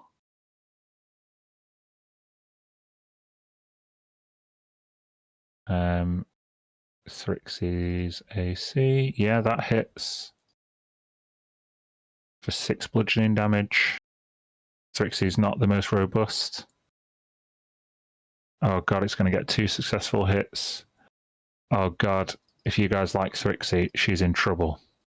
Uh-oh. She is bloodied, well bloodied, as the docking drone just comes up behind her and smashes down with 2 hammer fists. Zam, it's on you. I am going to attack the one next to Talon with Spine Splitter. Cool. And I rolled a 13. Oh no, can I have Reckless Attack? You meant to do that with Barbarians, aren't you? Yeah, that would give you advantage, would it not? But then advantage on anyone else who hits you on the next turn? Yeah. Yeah. Not natural 20. Mm-hmm. Yeah, hits. 14 damage. Slashing and force, yeah. Okay, yeah, this huge axe just is produced from your gelatinous body and comes ringing down on this legionnaire who doesn't have the strength to block the attack, and that crushing force almost stumbles this legionnaire. Anything else you can do? Cool. No, that's the end of my turn. No. Okay, Thrixie is like, what the hell? Who programmed this thing? And she is going to take the disengage action and run. 1, 2, 3. She's going to vault just the end of the ship there and literally walk onto the sails. As a bonus action, what can she do? Before she does that, before she vaults over the thing, she's going to use her 1 action per short rest to deploy a mini turret. She pulls out some device and twists a crank and pulls a lever and then throws it. And yeah, I don't have a turret thing on me right now, but we can just say that this now is a mini turret. Hopefully you can see that. Yeah. The mini turret goes immediately after she's finished her turn, and is going to fire at that docking drone for a 20 to hit, for 4 damage. Not very powerful, but it did hit. She's like, oh, a little help. Okay, Talon. Okay, with O2 within 5 feet of this guy, do I get an advantage? I think O2 attacked Asta, so isn't engaged with Seren. Okay, yeah. That is. So get a regular attack. Is Zam engaged with Seren? Yeah, he is. But you're not flanking, though. But if it's not flanking you want, is it a sneak attack? Yeah, exactly. So it would still be a straight roll, but I could get sneak attack damage because someone's within 5 feet. Yeah, that's correct. Okay. Yeah. So melee attack. Oh yeah, 21. Yeah, that'll hit. So 9 piercing plus 5 thunder, and the sneak attack is an extra 3d6. 12. So what is that? So we got 26. 21 piercing and 5 thunder. 26. Okay, that's seriously. How do you do it? To describe this hit. I think there's maybe he sort of like, as he goes to swipe the dagger at him, and this Harmonium Legionnaire kind of like sees it and presumably sort of dodges out of the way. He kind of like lets it out of his grasp, but then he uses his ability to pull it back in to like swipe it back over his face. Cool. Very cinematic. Seren like drops to her knee, and you can see they've got this completely veiled helmet, but you just see blood seeping out of the seams as he lets out this kind of muffled cough. However, they are now going to use their ability that they used on the first turn, which is the psionic coordination. So Iverion is going to use his reaction, which is this one over here, and shoot at you with a stun pistol for 21 to hit. Oh, yeah. It's only 4 force damage. Okay. Feeling it, though. Yeah, the others can't quite see you from where you are. Is that the end of your turn? I think I might. Fuck this, and he's gonna like use a bonus action to disengage. He's gonna get back up onto the ship and get on the mangonel. Or ballista or whatever it is. Like a ballista, yeah. Mangonel would be too difficult to fly. But yeah, no actions yet, but that's where he's going. Very good. Okay, now it's the Legionnaires.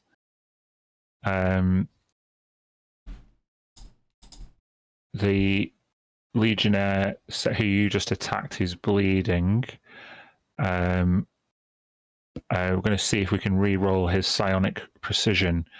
Craig, will you roll me a d6? You don't want a 5 or 6. Oh well, he gets his psionic precision dice back, which he is going to execute now on his psionic glaive. Does 16 hit you? Me, yes. Yeah. Okay.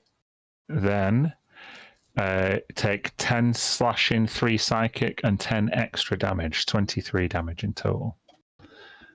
Oh, I am very, very, very blooded.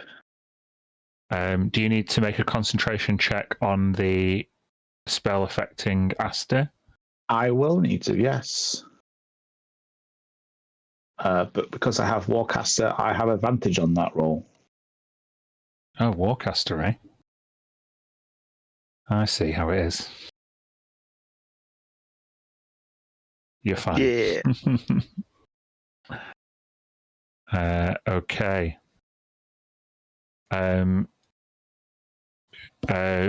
Seren kind of props himself up, having kind of been bloodied by Talon, and launches this huge, reaching strike.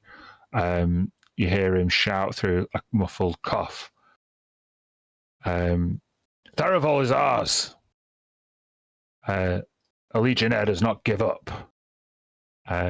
He still has another go. A 12's not going to hit you, though. The rest of them, I think, are going to gang up on Zam. Because he's fucking massive. Asta can't do anything because he still believes he's in in space. But the other two, let's do some psionic glaive attacks. Iverion is going to use his psionic precision. But he is going to miss the first attack and miss the second attack. Thanks for coming, Iverion. Back to training school for you. Hey. Phantalos is going to use his psionic precision. He's going to hit a 20 this time. 7 slashing, 3 psychic, and an extra 10 damage. So 20. 7 slashing reduced to 3. 3, and then 3 psychic, and then just an extra 10 damage. So 16 in total. He gets a second attack without the psionic precision. An 18. Does that hit you? That does hit. Okay, this one is just 6 slashing, rounded down to 3, and 3 psychic.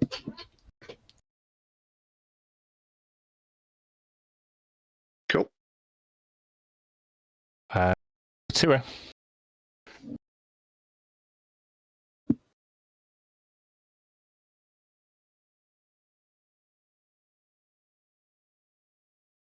You are muted currently. Tua's like really taken a lot of damage there. So as a last ditch way to protect himself, all of a sudden there's going to be several Tuas appear next to him as he casts Mirror Image. Hey. Very good. Love that spot. Makes you slightly harder to hit, or quite a lot harder to hit. Can we say that loads of like translucent orange copies just emerge from you? Yeah, nice. Mm-hmm. And then there's no action, just part of my concentration. There's 2d8 of damage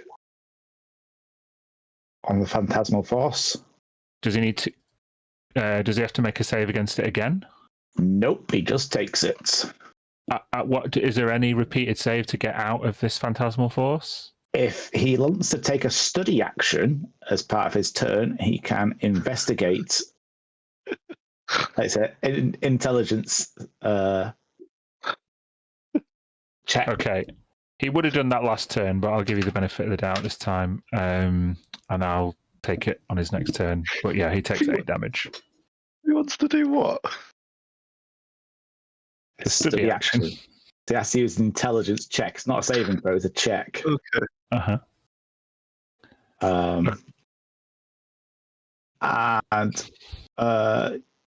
Yeah, I've got no bonus actions other than that, so I'll stay put. Okay. Ina, you arrive to see a pretty desperate situation where the Harmonium Legionnaires are looking to make an aggressive acquisition. Okay.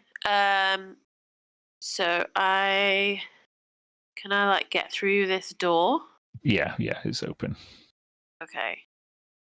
I get through this and I'm gonna cast a chromatic orb at this guy.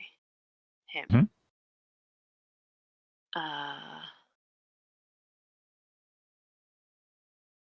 Fantalos.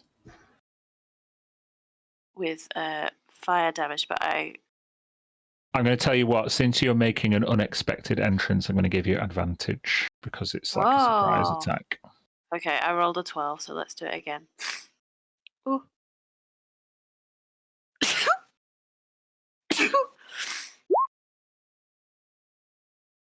16? 16 against a Harmonium Legionnaire, unfortunately, is not enough. What? No. Not enough. Yeah. You know we're like level small, don't you? Yeah. Level small, yeah. Level small. We're just babies. Okay, brilliant. So that doesn't hit. I will use my bonus action to use my spell nexus feature where I can use my Theurgic Librum to swap out a spell that I don't have prepared with another one. Oh. What spell are you acquiring? I'm going to get rid of silence right now, and I will have hold person instead. Very good. So it's a spell that I know that I just don't have prepared. And I Mhm. will go a little bit further up. So that's it. The docking drone is not got a very much movement speed, but it gets close to Talon. John, I would like you to roll me the saving throw of this docking drone.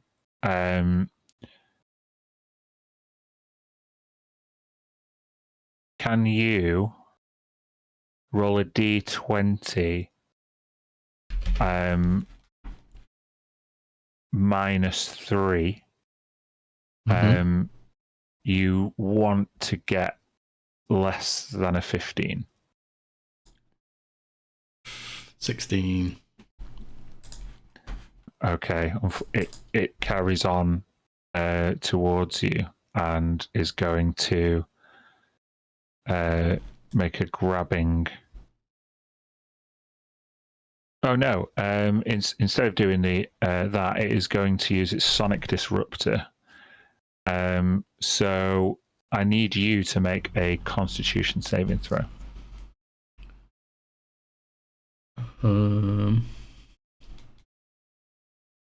Just do it like this. Oh yeah, 20. Oh, nice. Nothing happens. The sonic disruptor, it just emits this loud, like, alarm noise. But you manage to shake it off. Perhaps it's the resonance given off by the whisper dagger, but it seems to disrupt the sonic attack that it has on you. Thrixie shouts over, it's like, I nearly got that thing. Zam, we're at the top of the round and it's you. I am going to raise spine splitter above my head. Grab onto it with two hands, casting vampiric touch on this guy. On Seren. I'll give you advantage because he is engaged with Otua and you're big enough, really, for that to count as flanking. Ooh. 13 is not going to hit. Cool. And D10. Yep. All right. Thrixie is trying very hard to hack the docking drone. But in the meantime, while that is trying to happen, she's going to use her blaster again and is going to aim towards Iverion because the DM hates him, really. That's That's what I've decided. One attack will hit for 16 thunder damage on Ivarian. And she's too small, really, to succumb to any reaction.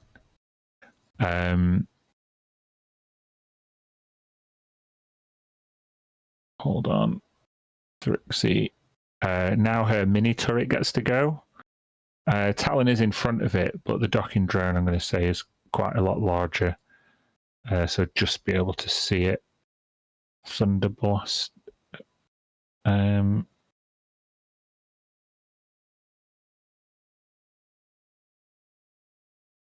Yeah, 21 will hit on the docking drone. 10 damage.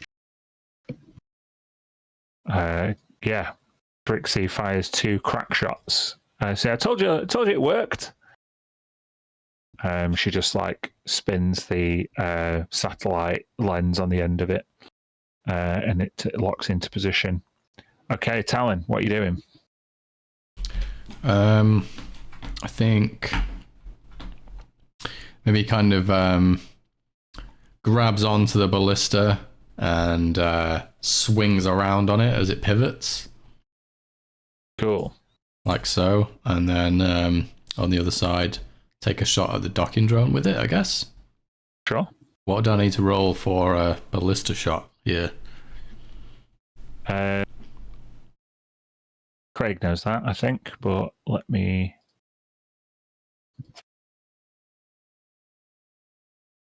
I think it was like 3d10. Hold on. Plus 6 to... Where's it gone? Ballista. So it's a ranged weapon attack plus 6 to hit. And it's a 3d10 piercing damage. Yeah, plus 6. If we're not doing the loading, aiming action. We can say that it's loaded and he's just aimed it. It's fine. Okay. So... 16. Yeah, 22. 22 to hit? Yeah. Definitely hits the docking drone. And it was 3d10. 14 damage. Okay. This huge rail just goes through the middle of the docking drone as it steps back and goes. It can't be bloodied because it's a construct, but it has got bits and bobs falling off it. For this purpose, from now you would need to load it again.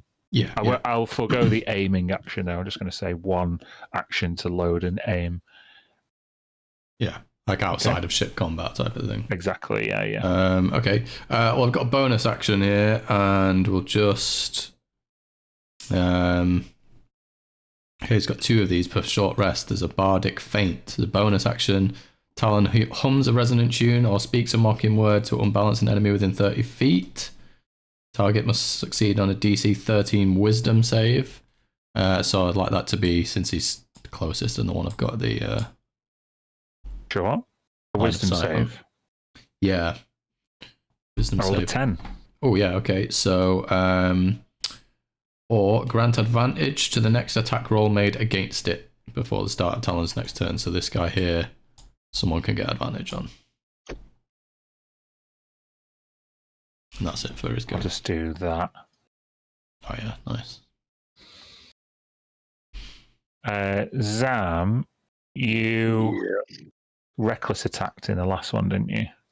I didn't know I'd vampiric touched. Oh, vampiric touch, that's right. I don't think I took advantage of the turn before. Hey ho. Well, let's see what they can do this time. Aster this is going to take a study action, which is a DC what? DC 15 on intelligence check. I rolled a 9. Good luck, Aster. See you never. Seren. Yeah. Seren is going to attack Otua with his Psionic Glaive. 10's not going to hit. 13. No. Good. Never mind. Okay, Iverion and Phantalos. Phantalos has just been hit, or was just fired at by Enethe. But I think he would just turn round and fire a stun pistol at Ina. Does an 18 hit Ina? Okay, take 11 force damage. He gets another one of those attacks, but because Zam's so big and so close, it's going to be at disadvantage. 14, Zam? No, Nope, good. sorry. Let's try Psionic Glaive attacks from Iverion. Does a 16 hit you, Zam? No, sorry. No, good. I'm saying that the Psionic Glaive does hit you, but you're just so gelatinous and so large, it just doesn't do anything. Flubbers off. Yeah, exactly. Right, good. I'm glad they've all turned up and been especially useful. Otua. So we'll just get the 2d8 damage out the way first. That's another 12 psychic damage. Rusty.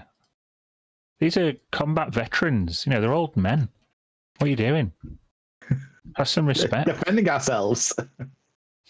And then the guy in front of me who's nearly killed me, let's just image of a gun popping out of my hand and Eldritch blast him, which I assume is disadvantage at this range.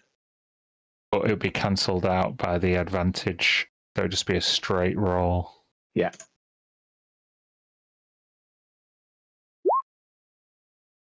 Does a 19 hit? It does hit, yeah. Excellent. For 11 points of force damage. 11. Okay.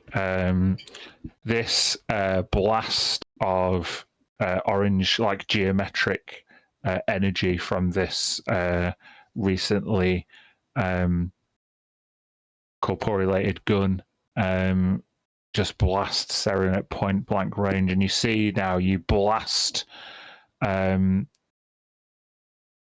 of his armor off, and you can see this like orange crystal that was clearly embedded in his armor has like almost grafted onto his skin, and as you pull your arm back, you see your own crystal grafted onto your arm, and wonder,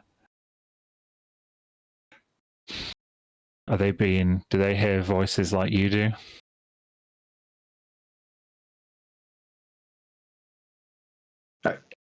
Oto is entirely distracted by that, and that's all of his turn. Okay. Ina. I was going to shoot them with my gun, but I just don't think that's cool. I will try another chromatic and just hope that I roll better. But I guess it's not at advantage this time, right? No. Cast. Hey, there you go. Hey! Damage. Oh, yeah.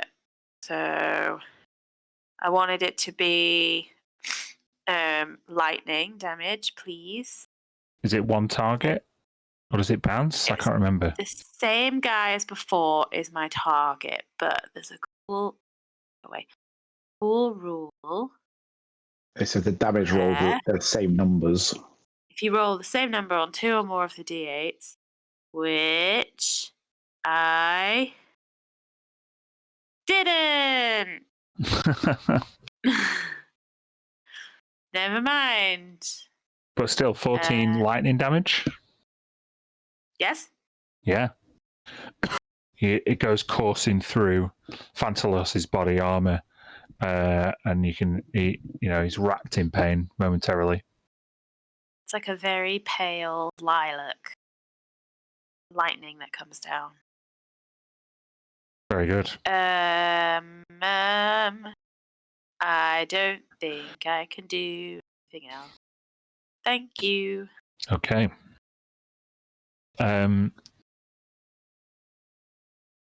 John, I need that D20 roll -3, and you want below a 15.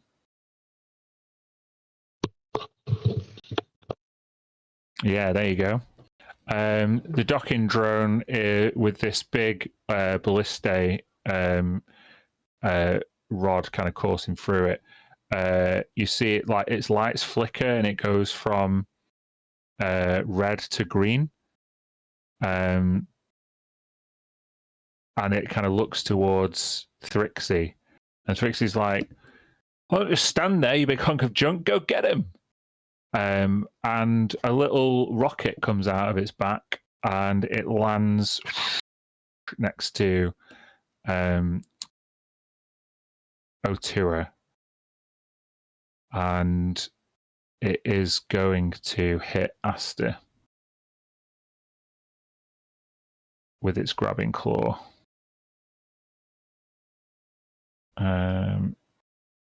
It's not going to hit it though. How lame. It does get another go. Oh, that'll definitely hit. There we go. Asta's going to take 8 bludgeoning damage. Does being hit have any impact on his Not phantasmal? that I have read. No? I've read it a few times to check for that, and it doesn't say. It just says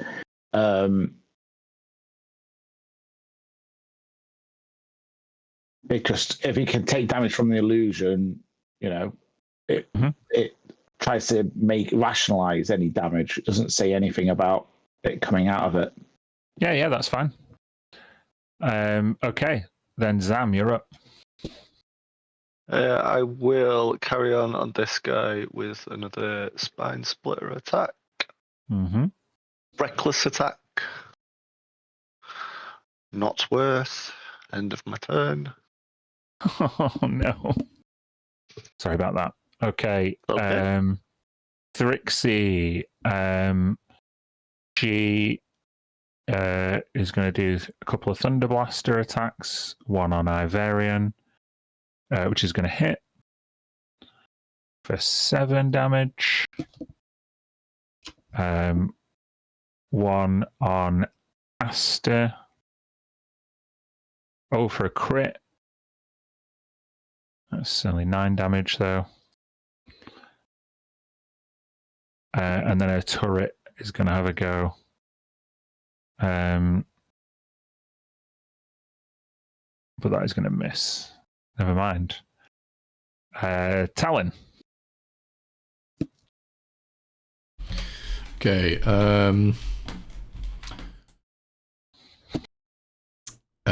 So this guy over here. Okay, yeah. So the advantage is gone because it's the start of his turn. Okay. What I think I'll do then is use a bonus action, hide. Just kind of like crouching down on the ship, assuming the ship's sort of like a bit higher up. You can maybe get a bit of advantage down. And then attack from hiding on this, again, closest guy. Okay, so you'll have to make a stealth check to pass their passive perception, which is 14. Okay.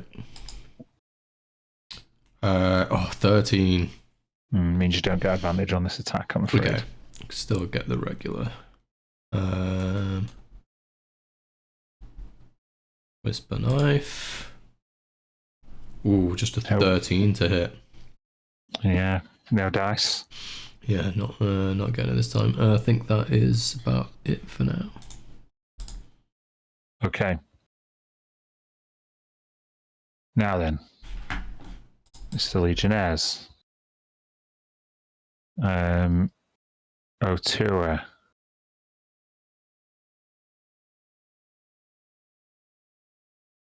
I want you to roll me a d6. You don't want a 5 or 6.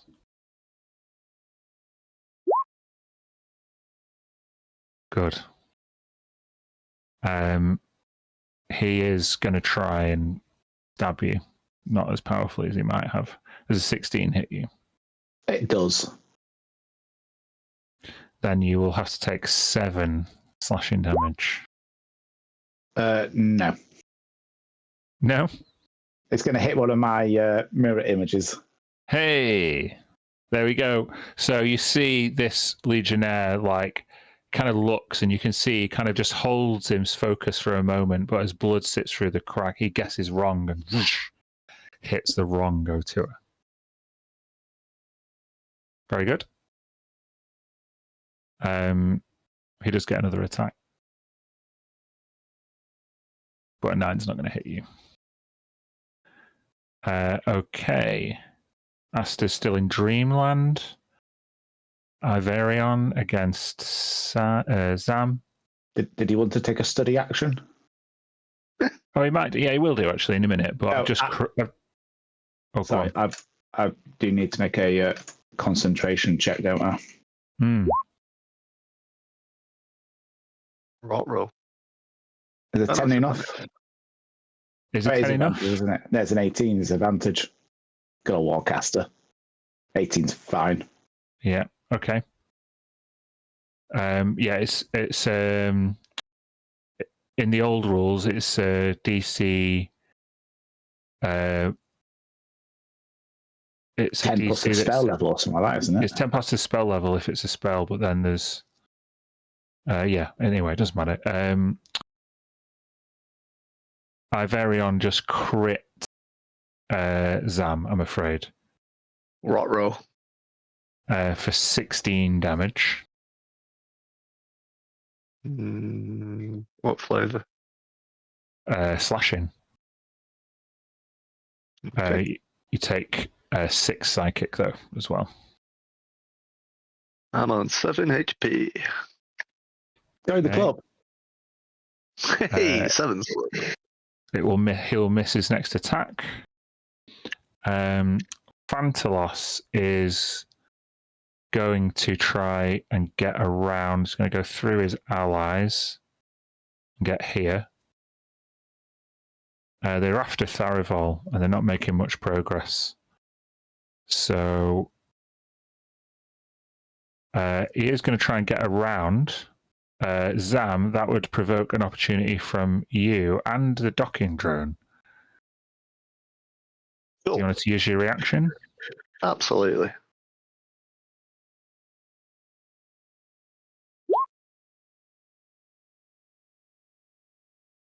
I don't think reckless reactions are a thing, are they? No. Or is it for the whole round? I don't know. Does reckless attack just take a whole round or a whole turn? You'd have to. You'd have to see what it says in the description. Is it every attack for the rest of the round? For the rest of the when turn? you make when you make your first attack roll on your turn. Oh yeah. Okay. Never mind. But the docking drone's going to get a go. It's going to crit fail. Good. Right, so Phantalos is now going to go for Otua.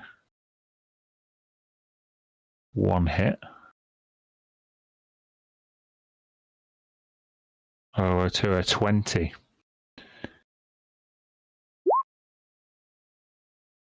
No, it doesn't hit you. Okay. Well, Mirror image, OP. He's going to step up still, and he's going to use his other attack action to grapple Tharivold. Just grab hold of him. Tharivold cannot contest the roll. Auto fail. So that's what's happened there. Asta's going to make a intelligence check. DC, what is it? 15. Yeah, no, he's still in Dreamland, so never mind. Okay, Otua, you see this Harmonium Legionnaire smash through one of your mirror images and then get to Tharivold and launch him over his shoulder. What do you do? There is not a lot I can do.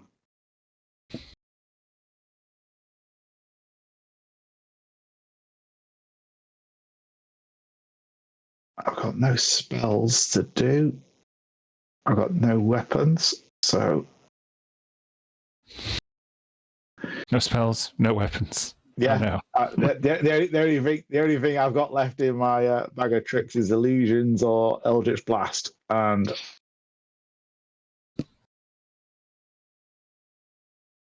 yeah, I suppose I would change my focus to him. It's not the tactical thing to do, but he has just hit me, and he's got him. So if I can try to Eldritch Blast him, Yeah, be disadvantaged from where you are. okay. Oh, never mind. Can I use my heroic inspiration to re-roll and or use that other roll? I'll let you re-roll it.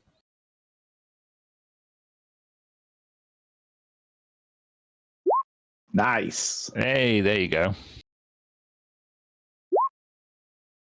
For 13 points of force damage. Okay, with 13 points of force damage, he stumbles and drops Tharivold. And Very then good.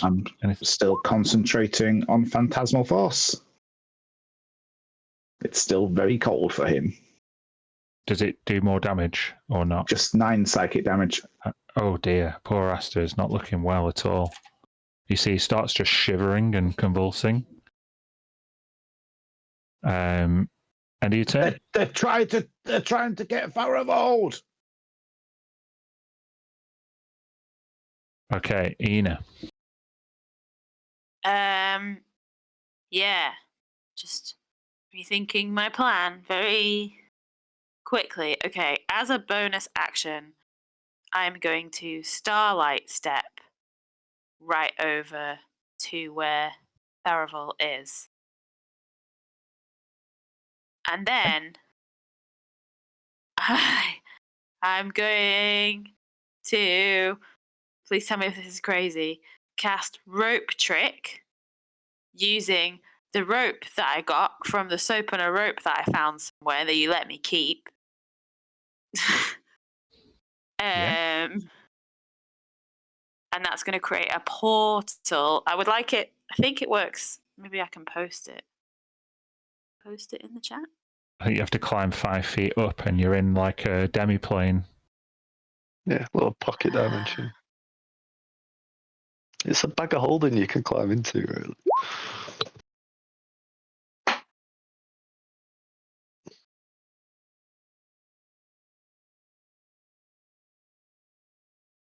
To the ground. Yep. So you've the rope. the starlight. Excuse me. The Starlight Step. Does that cost you a spell slot? No. Okay. So you have appeared behind Tharivold, who is lying prone on the floor. Excuse me. You have cast Rope Trick, thrown a rope up into the air, and this portal appears around it. I think it's only 5 feet up. It depends on the length of the rope. Oh yeah, soap on a rope is not very long. Sure. We'll say it's. I mean, even 5 feet is ridiculous for soap on a rope, but we'll say that it's only 5 feet long.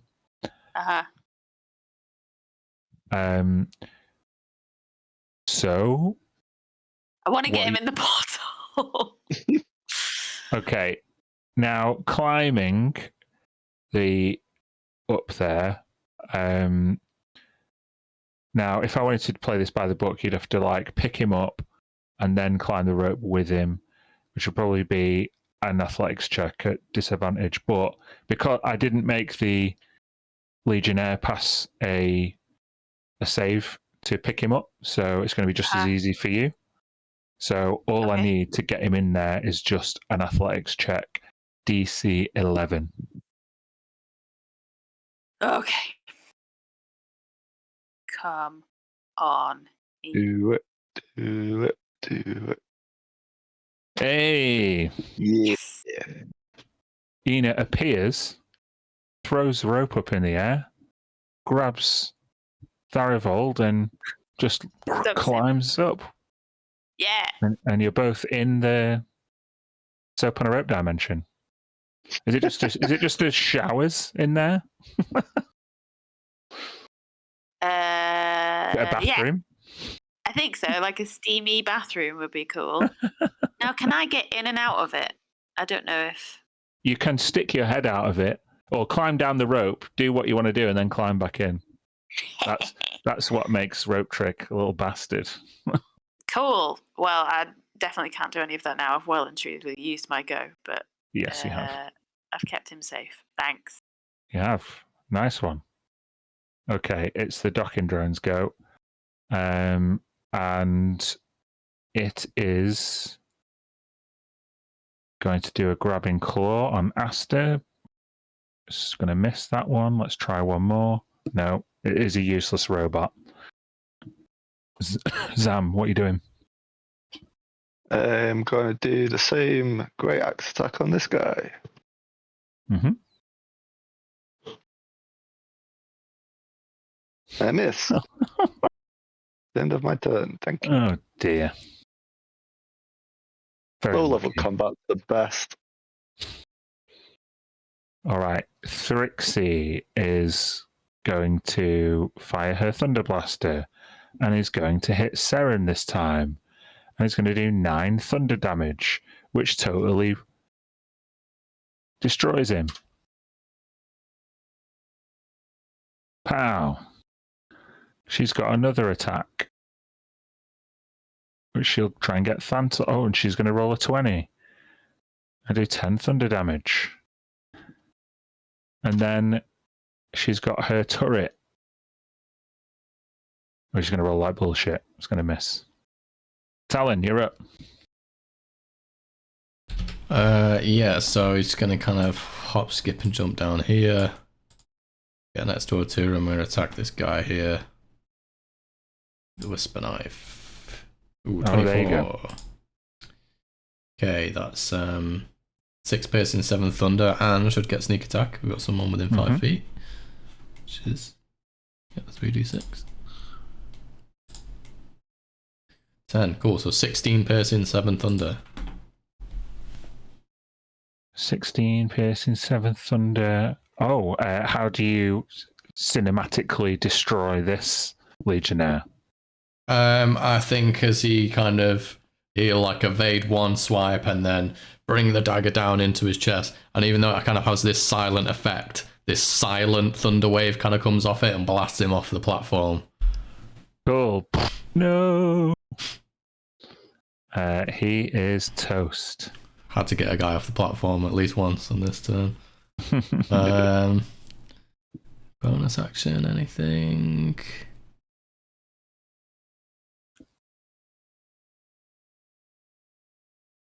Oh yeah, okay, I'll use the Bardic Feint one more time. So he has 2 of these per short rest, so one more time.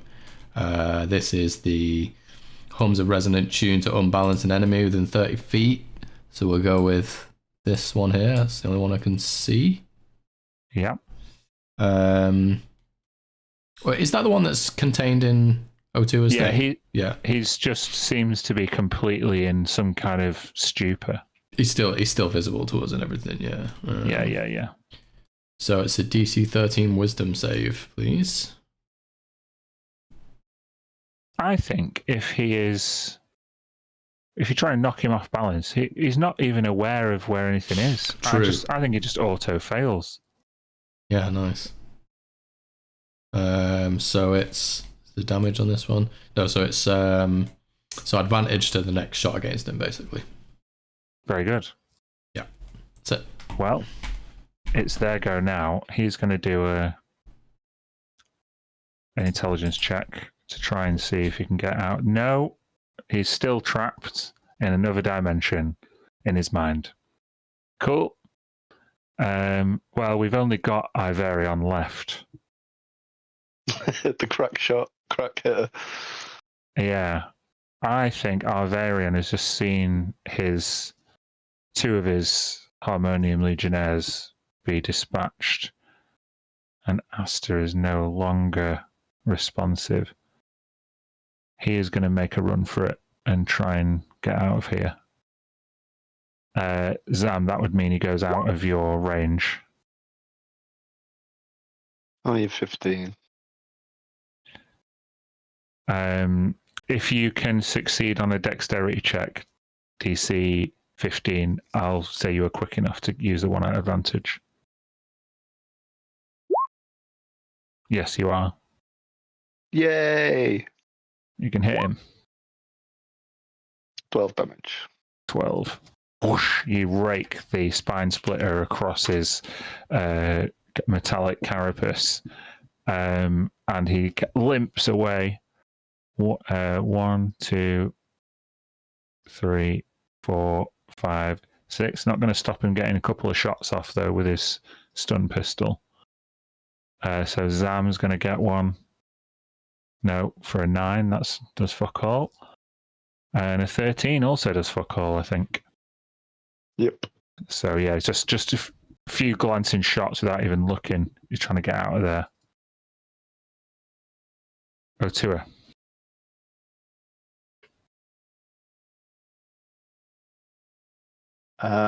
Let's just give my friend his 2d8 damage. Just a 4. 4, it's not even enough to put him out of his misery.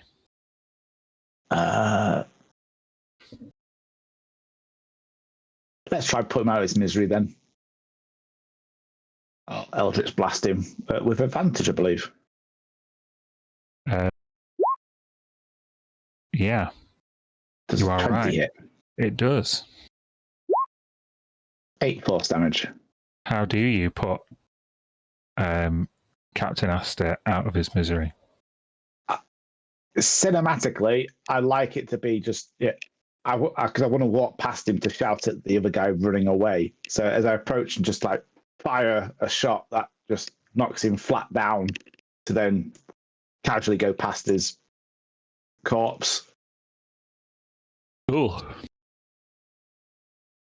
As simple, just a click with the next of his power within you, just expels this energy and dispatches Asta. Is that the end of your turn? I just want to shout at the. If you have any grievances, it's the Archseer you need to speak to. Your Archseer. Very good. Okay. Ina, you are in your bathroom that you can summon. And the last one, is he running away? It looks that way, yeah. Okay. I am going to poke my head out and say, get him and keep him alive. And I will cast Hold Person on him. Hold on.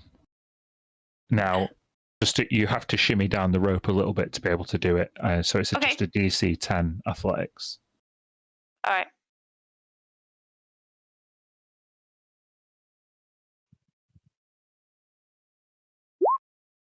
Hey, there you go.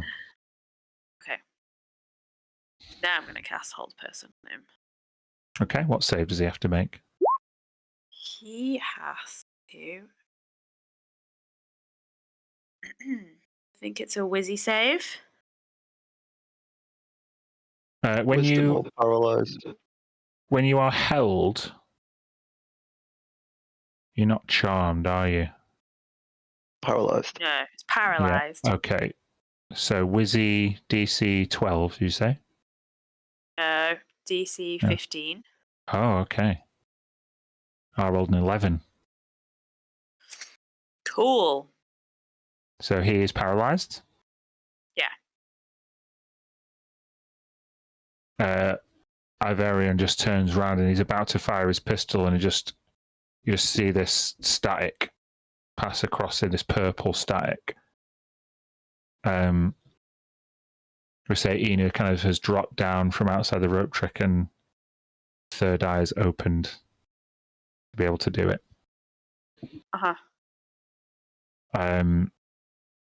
Okay, well,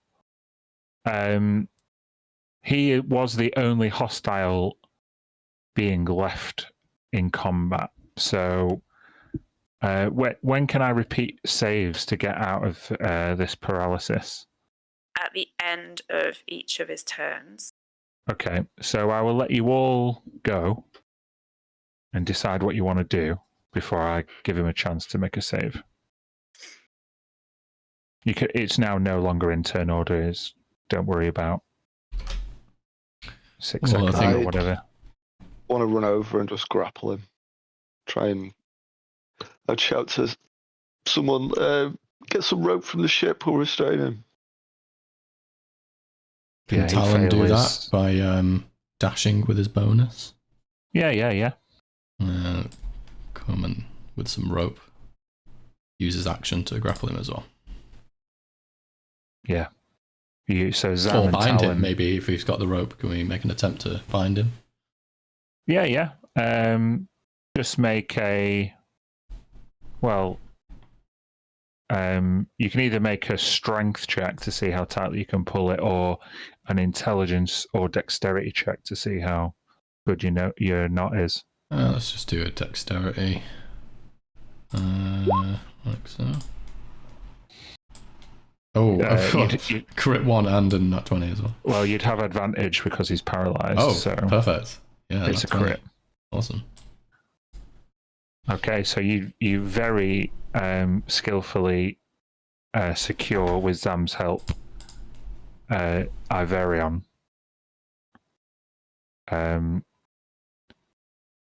This experienced legionnaire. He's still paralyzed. He can't say anything. Anything anybody else wants to do? Oto will be going back to the orange gem to have a closer look at it.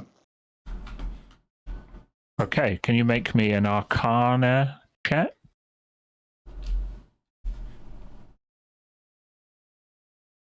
Seven. You don't think that this crystal... It looks to be... It's the same kind of colour as yours, but the effect that it's having, it's unusual too. It doesn't look like what's happening to yours on closer inspection. But you're not familiar with elven magic, really. So I can't dismiss it then? I think you would need a second opinion. Is that you're like, I'm not sure, maybe I should ask someone. Yeah. Can I shout an instruction to Thrixie? Yeah. Thrixie, come jam this door. We don't want any more of him coming through. Okay, she's like really bloody and bleeding, but yeah, I'll do my best. And she's takes the drone with her, try and secure the door. Okay, Ina, what are you doing? The rope trick stays, right? Like it will just stay there. Mm-hmm. I would, knowing that Tharavel is okay up there and we're safe, I would go over to... Sorry, what was his name? This guy that we've tied up? I mean, you don't know his name, really. Oh, okay. Sorry. Well, him. Mm-hmm. And say to the others, I need him. I need to know if he knows where Dornavar is.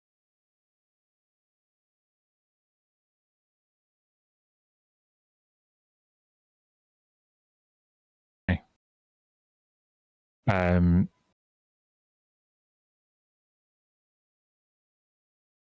he will get a chance to save now. Okay. It's a what against whole person? Sorry. 15. Wisdom save. Is rope trick concentration? No. I don't not, is think so. Okay, that's good. Oh, he rolled a 15.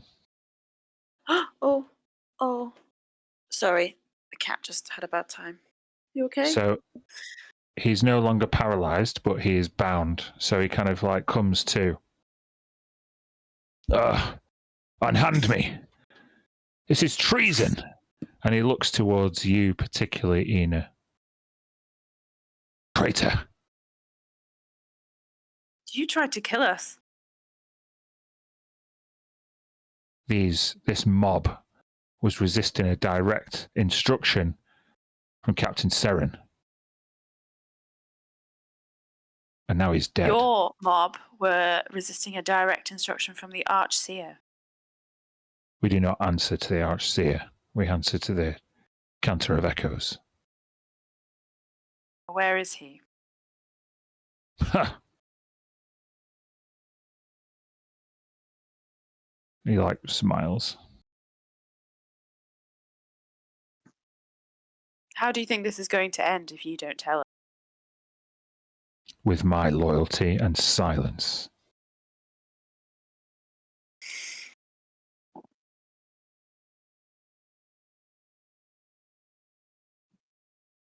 Fine. We'll find him. Good luck. Traitor.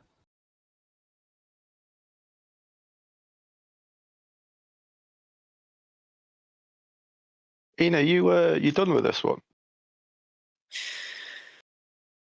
Unless you can get any more out of him, yep. I'm gonna throw him off the gantry. Make an athletics check at advantage. 15. I'm going to just do an opposed roll, which would be some kind of dexterity check at disadvantage because he's tied up.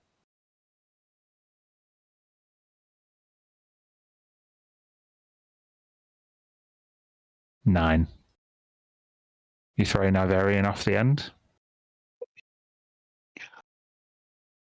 He's gone. You hear silence. He does not scream. He was never gonna talk.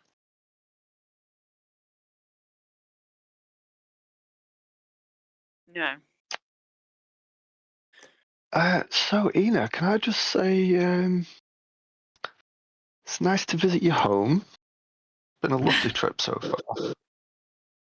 What's going on? It is sort of half too complicated and half I don't understand.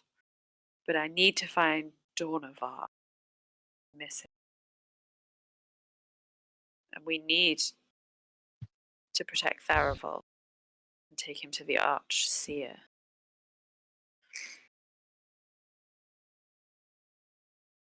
Would this be the point that Kryn returns?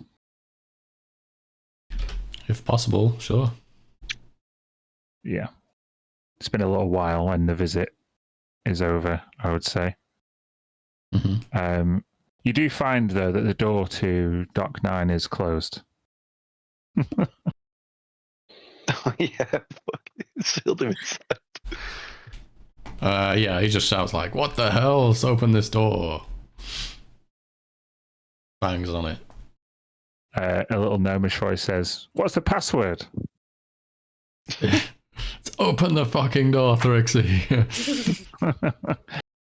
You see two rotating Gravelocks unlock the door, and yeah, you're able to come through. Yeah, and then probably seeing Thrixie as if she's letting him through, like, "What happened to you?" She's like, things got pretty sketchy there with some well-trained warriors turn up. And they don't fuck around. Harmonium Legion? I mean, Harmonium Legion sounds just like some really big troop of bards. Well, I just think there is a hell of a lot of them. Shouldn't we be getting out of here? And she shrugs and looks towards the captain and first mate. Yeah, I'll look over. Reinforcements will be on the way, no? What happened? These were Dornavar's men, I think. He's lying low somewhere. And he sent them to get Farival. Safe. But not for very long. And we've got to find Dornavar. Where have you been? I was visiting your father. What? You should try and see him if you can. He's all the worse for wear. What? Well, I'll What do you explain on the mean? way. Where is he? We'd better get moving, hadn't we? But with Farival, we have to get him to the Archseer. We have to keep him safe.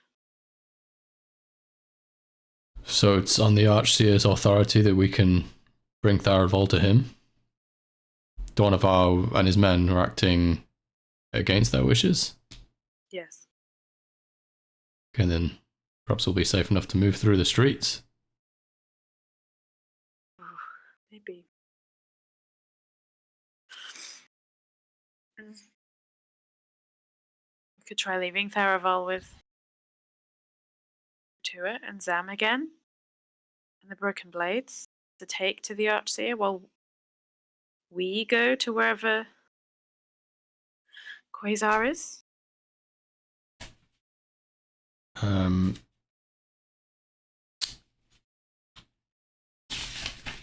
He's at the Pale Gallery. You know where that know is. what that is? Yeah, you know what it is, where it is, and I think that would be an extremely uncomfortable thought. What, how? It seems like, my guess, Dornavar had something to do with it. Your father is a man that's been silenced in one way or another.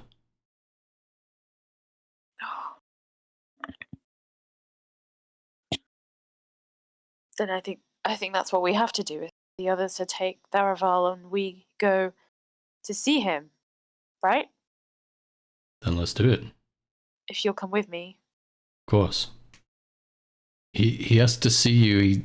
He said, bring her, but at the same time, a second voice spoke over his, saying him. It's almost like two people speaking at once. He seemed to be referring to this other entity, Calypsico. Calypsico. I heard that right on Helia 7. Did I hear about that? Because Tharaval mentioned it? I don't know if Tharaval mentioned it to Otua. Oh. I heard it in my head. I don't know whether I've said Calypso's name out. No, Yeah, I wasn't sure. I don't think so. And I'm not hearing this conversation. Sure. Well, maybe if he wants me and Tharaval to go? Well, what I was wondering, and he takes like a look in your eyes, hearing any voices lately? Anyone taking a ride up there? What? No. Why? All right, good. Have I been acting weird? Yes, but not about that. I mean, the purple destruction of the planet, the flying rocks everywhere, the raising from the, you know. Sure. It's not normal behavior, but as long as it's just you in there, then let's go. Let's take you to talk to your father. I think we maybe should go over with everyone then. And Tharaval. Sure. Okay. If Otua and Zam are in agreement, you're taking Tharavel. While they were chatting, can I have been using the Warlock feature Magical Cunning? So if I've got a minute, I can do some sort of ritual out of view and out of way of everyone else to regain an expended spell slot.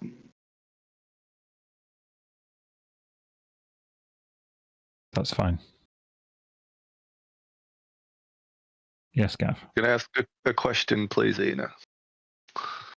Yeah. Are there going to be more of those harmonium guys?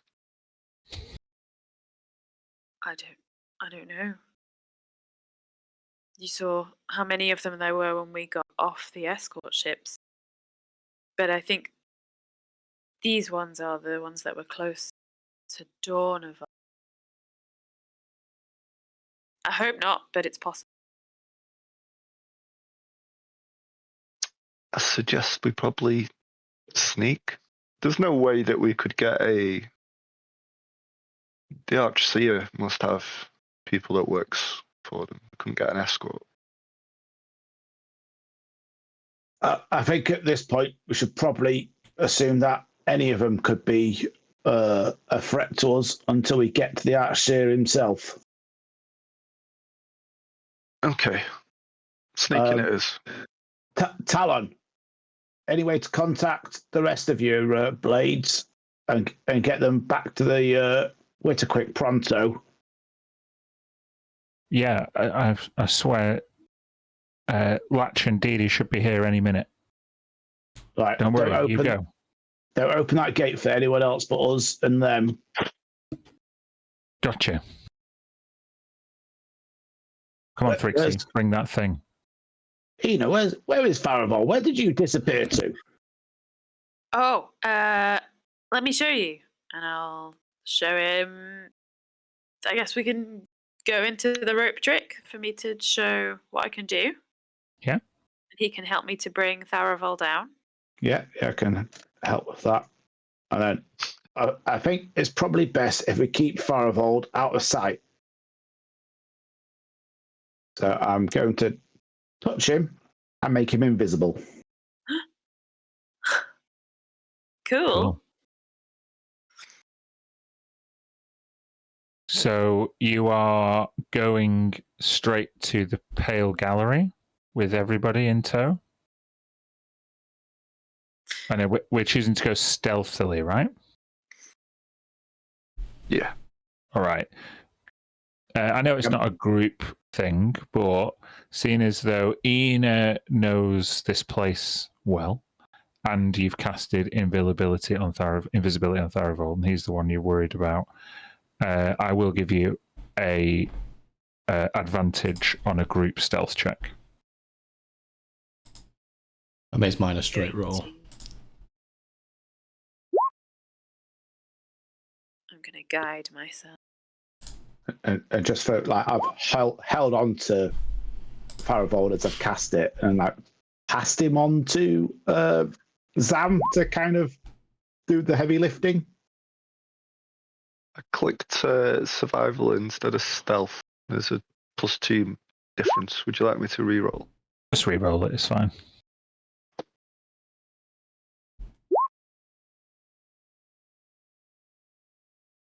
All right. 16, 11, 18, 6. Mine's an 18 instead of a 16. Yeah. Yeah, you That's called what it I right. said, 16, 11, 18, 6. Yeah. Oh, yeah. Okay. 16, 11, 18, 6. Hold on.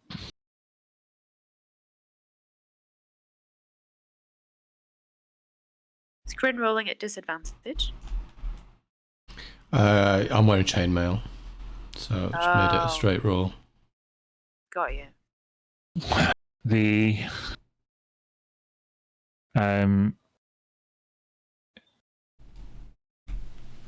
median is 13.5, which rounded down is 13, which would be a fail against Harmonium Legion, but I'm going to make an opposed perception check. Is there any way I can give them disadvantage by using illusion, silent image, minor illusion, just to like assist in our disguising? How would you do it? You tell me. The silent image can move with us. So if there's any of us who are like causing more of a scene, maybe if Kryn is the one who's not being so sneaky, just like a moving image of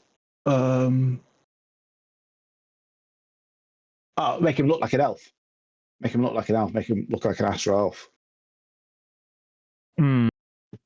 That would be tricky to do. That's why disguise self and spells like that exist. A group of elves around us. I'll let you have it this time. We'll do disadvantage on this perception check.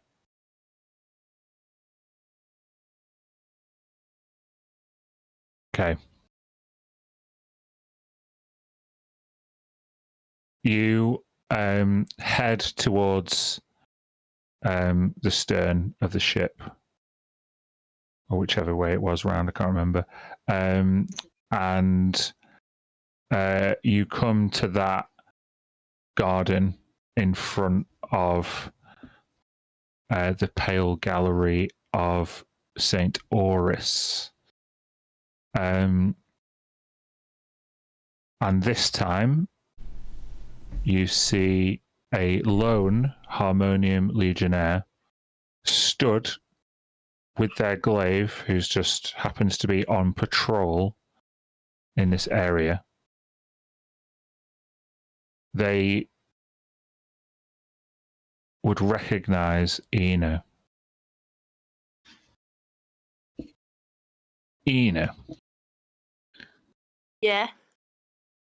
This is an astral elf that you have known since you were a child.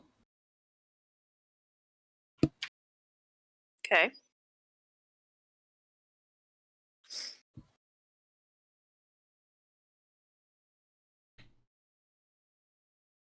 He is young, always looked up to your father, always. Unfortunately, was too young to join the Harmonium Legionnaire when Erindor was intact, but joined since embarking at the Shattered Hymn. So he's an extremely junior officer named Calum Lightstride. Okay. And he notices you.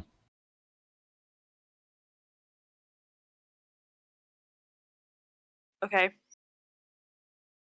Hey, Ina, is that you? Hi. Yes. How are you? Oh, I'm well. I'm just on patrol. It's pretty quiet around here. I don't want to disturb any of the sisters, though. I'm not sure where to stand. Is it offensive to stand on this grass? I feel like the St. Oris is watching me. Oh, but he'd never say anything, would he? She, right? She. Oh, you always were smarter than me. I heard you had to go somewhere on like a diplomatic mission. Yeah. Yeah. It was tricky. Difficult for someone like me. Yeah, I didn't think like public speaking was your thing. No. Who are all these people? Oh, they're just some friends that I made on the trip. I was just showing them round. Make a deception check. Can I guide myself? Yeah.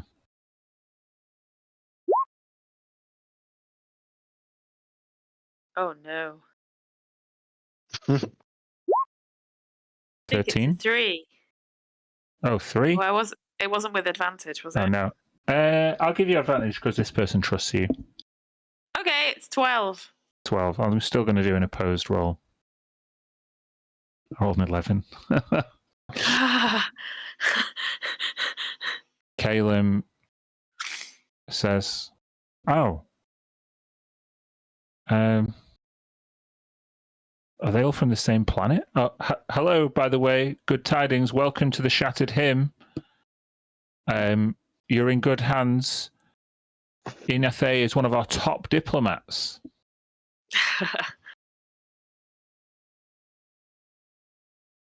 They're not very chatty. Sorry, a bit shy. Oh, I'm sorry. I realise we're speaking Rindorian. I'll switch to common. Hey, guys. It's a pleasure, young man. I'll shake his hand. Hey, bud. Whoa. Can I speak him in Dorian back to him and go, hi, bud. Oh, it's a pleasure to meet you all. I must warn you, it's not very lively in the Pale Gallery.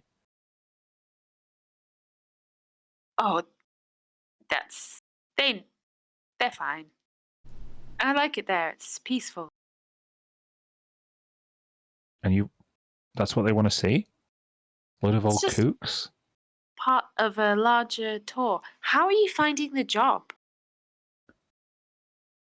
Oh, fine. The Harmonium Legion's growing. Like, loads of anti-Stellar Concord sentiment is really stoking that sign-ups, you know? We just don't have... I mean, you've heard the Archseer's address, like, the future of the Triarchy depends on fresh elven blood.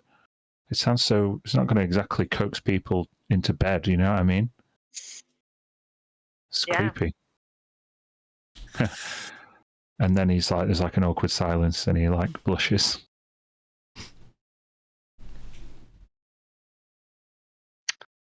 You just Are we outside shy. the Sorry. Go on. I've got... Go on, Gav. Are we outside the Pale Gallery now? Yeah. Is this like the threshold? I would like to stay and talk to this guy and be like, "Oh, I like your armor. Like, what does this do?" And be like dead interested in him, just to keep tabs on him, and then like usher everyone else inside. But I don't want him wandering off saying, "Oh, Ina was in here a minute ago." So I'm kind of like keeping tabs on him, like surveillance, but making small talk and chatting with him and stuff. Oh, you're just And going then, to like, have to to make a everyone else. successful charisma check, though. Oh, I'll tap him on the shoulder and guide him as I wander past.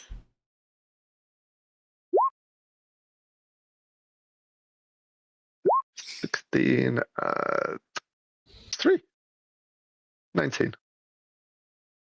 Okay, you engage Caleb in small talk, but he's totally transfixed by you because you are a skeleton made with goo. Like he's never seen anything like you before, so he's he's listening to you, but you can tell he's like looking at you like you're some kind of zoo animal, which is enough for the rest of them to get away. That is absolutely fine. Zam is used to that. Mm-hmm. Oh yeah, look, I could do this with my fingers. Bloop, bloop, bloop. You enter the Pale Gallery, and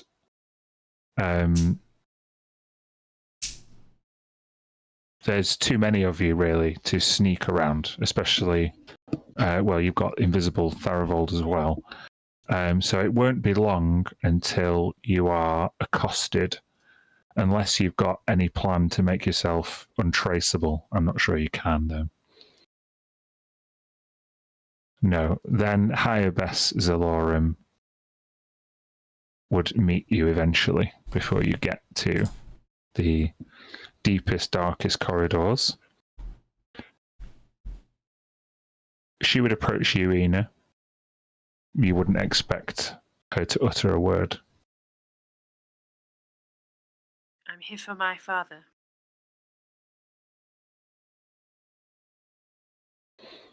She looks down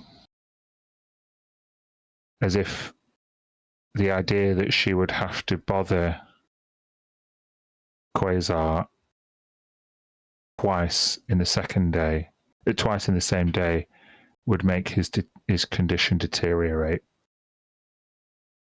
So her pause asks a question. A silent question is this really necessary? He asked to see me. Said it wasn't.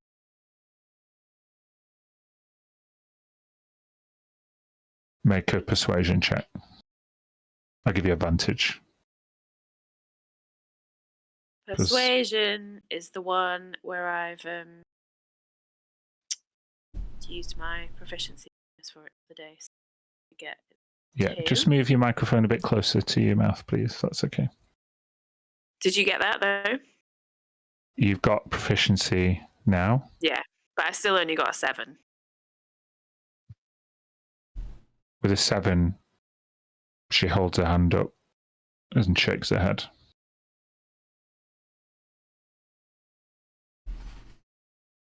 I look to Kryn.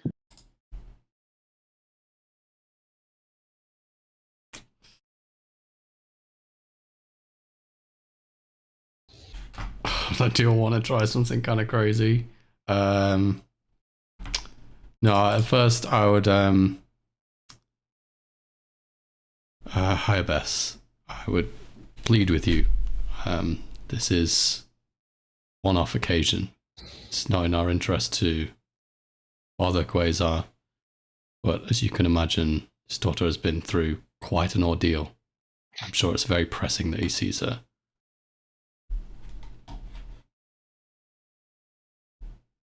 I thought you said you're just trying to persuade her more? Yeah, I mean, I'll say that first. If beyond Then that, well, maybe I'll try something else. the DC goes up, but yeah, you can make another check. Okay. Come on. 17. She lets out an inaudible sigh and then looks longward down the corridor.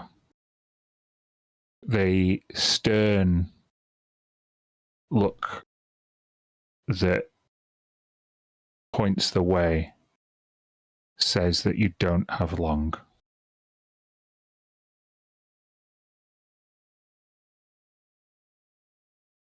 I'll thank her profusely as we go past. She almost gives the impression that she doesn't want to hear it and would rather you just go. Jesus. And you make your way down to the bottom of the Pale Gallery to the sanatorium, to Quasar's cell of stillness. He lies back on this metal bed table in a gown. You can see he's breathing quite shallow. He's actually clutching his frail fingers around the edge of the metallic platform that he's lying on. A sweat crests over his forehead.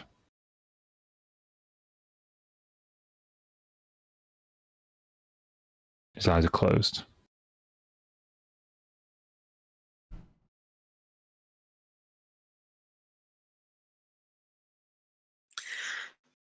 Ooh, I'll go to him and take his hand. and just He's say, in a cell. You are not permitted Oh, in the cell. There and is I'll a go to. translucent wall between you and him. Okay. Then I'll go to that wall and just say, "It's me."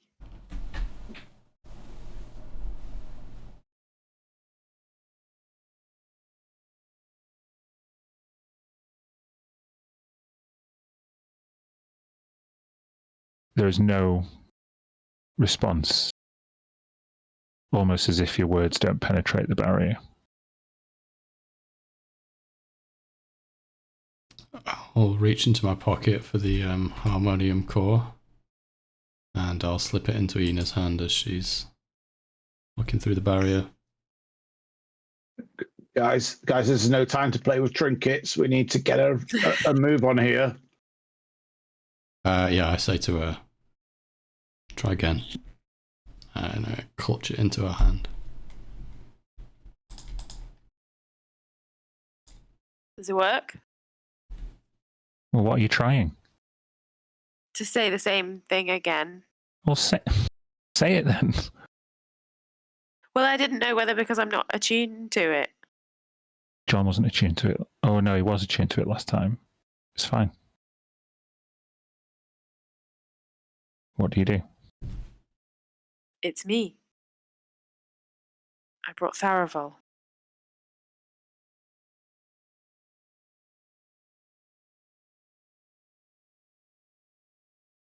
He opens his eyes with a flicker and looks around, sensing a presence he's not yet seen.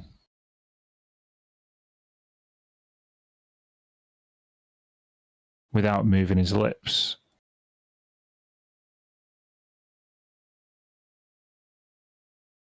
Ina? Yeah. Yeah, it's me.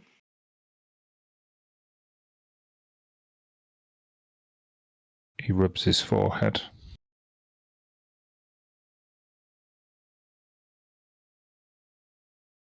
He gently sits up in his gown and wheels his legs to the end of the table. So he's facing you.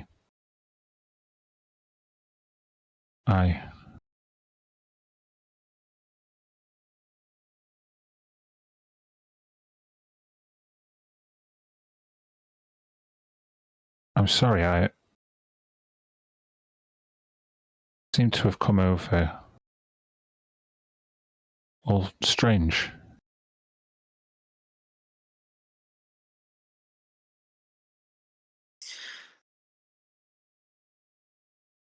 What happened to you?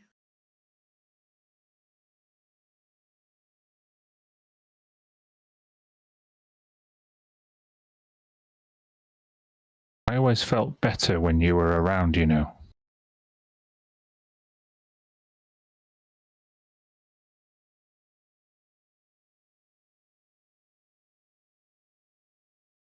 Ever since I went on that mission with Dornavar, things felt like they were unraveling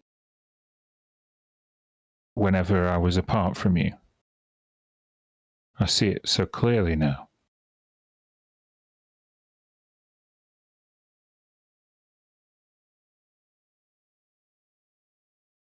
What's happening to me? Where am I? You're in the Pale Gallery. They've put you here. I don't know why.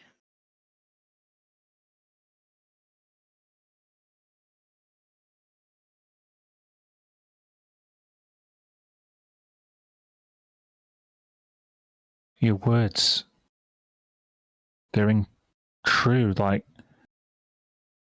a song in my heart, clearing all the doubts in my mind. Where did you go? Elaroon. That's as far as you've ever been.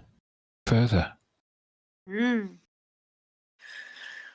He presses his fingers up on the glass. John, this man has an entirely different demeanour.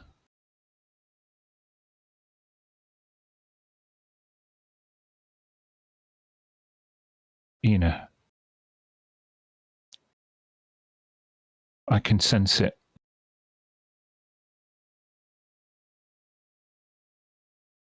It's close by. What is?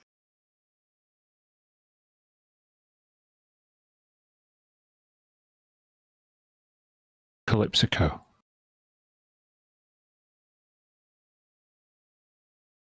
It's as if they were stood in the room here with us. Who or what is Calypsico?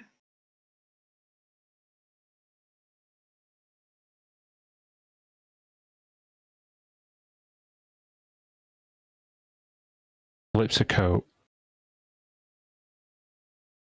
is a fragment of our history. An echo of our past.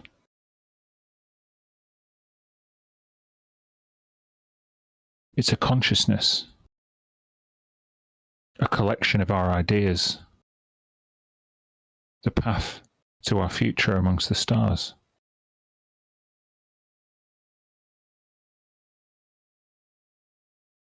Something went wrong. Perhaps the being that contained it was not strong enough.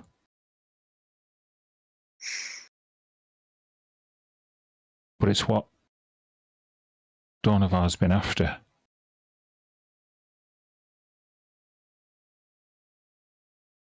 Part of it was imprinted onto the codices I recovered on the last extraction mission.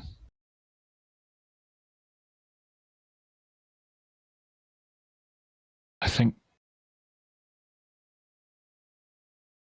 those codices imprinted onto you, just like they did to me when I retrieved them. What? How? I don't know.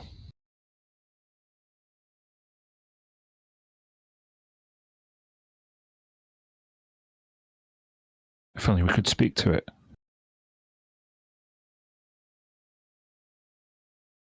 And with that, the force field lattice screen that is dividing you disintegrates in purple runic magic as Tharivold dispels the invisibility. And you see a much more taut version of Tharivold, still with grey, straggly hair, but seems to be poised, eyes glowing purple.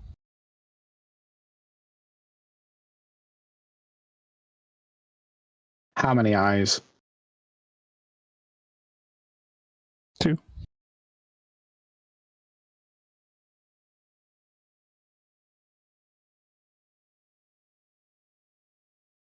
I am glad to be reacquainted with you, my echoes.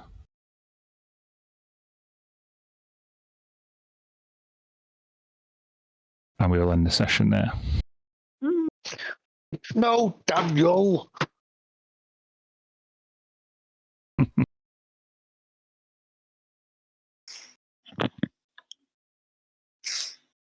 Cool. Nice. Wow. Another cliffhanger. Yes, thank you very much for joining us once more. hope you had fun. We will see you next time. Next time.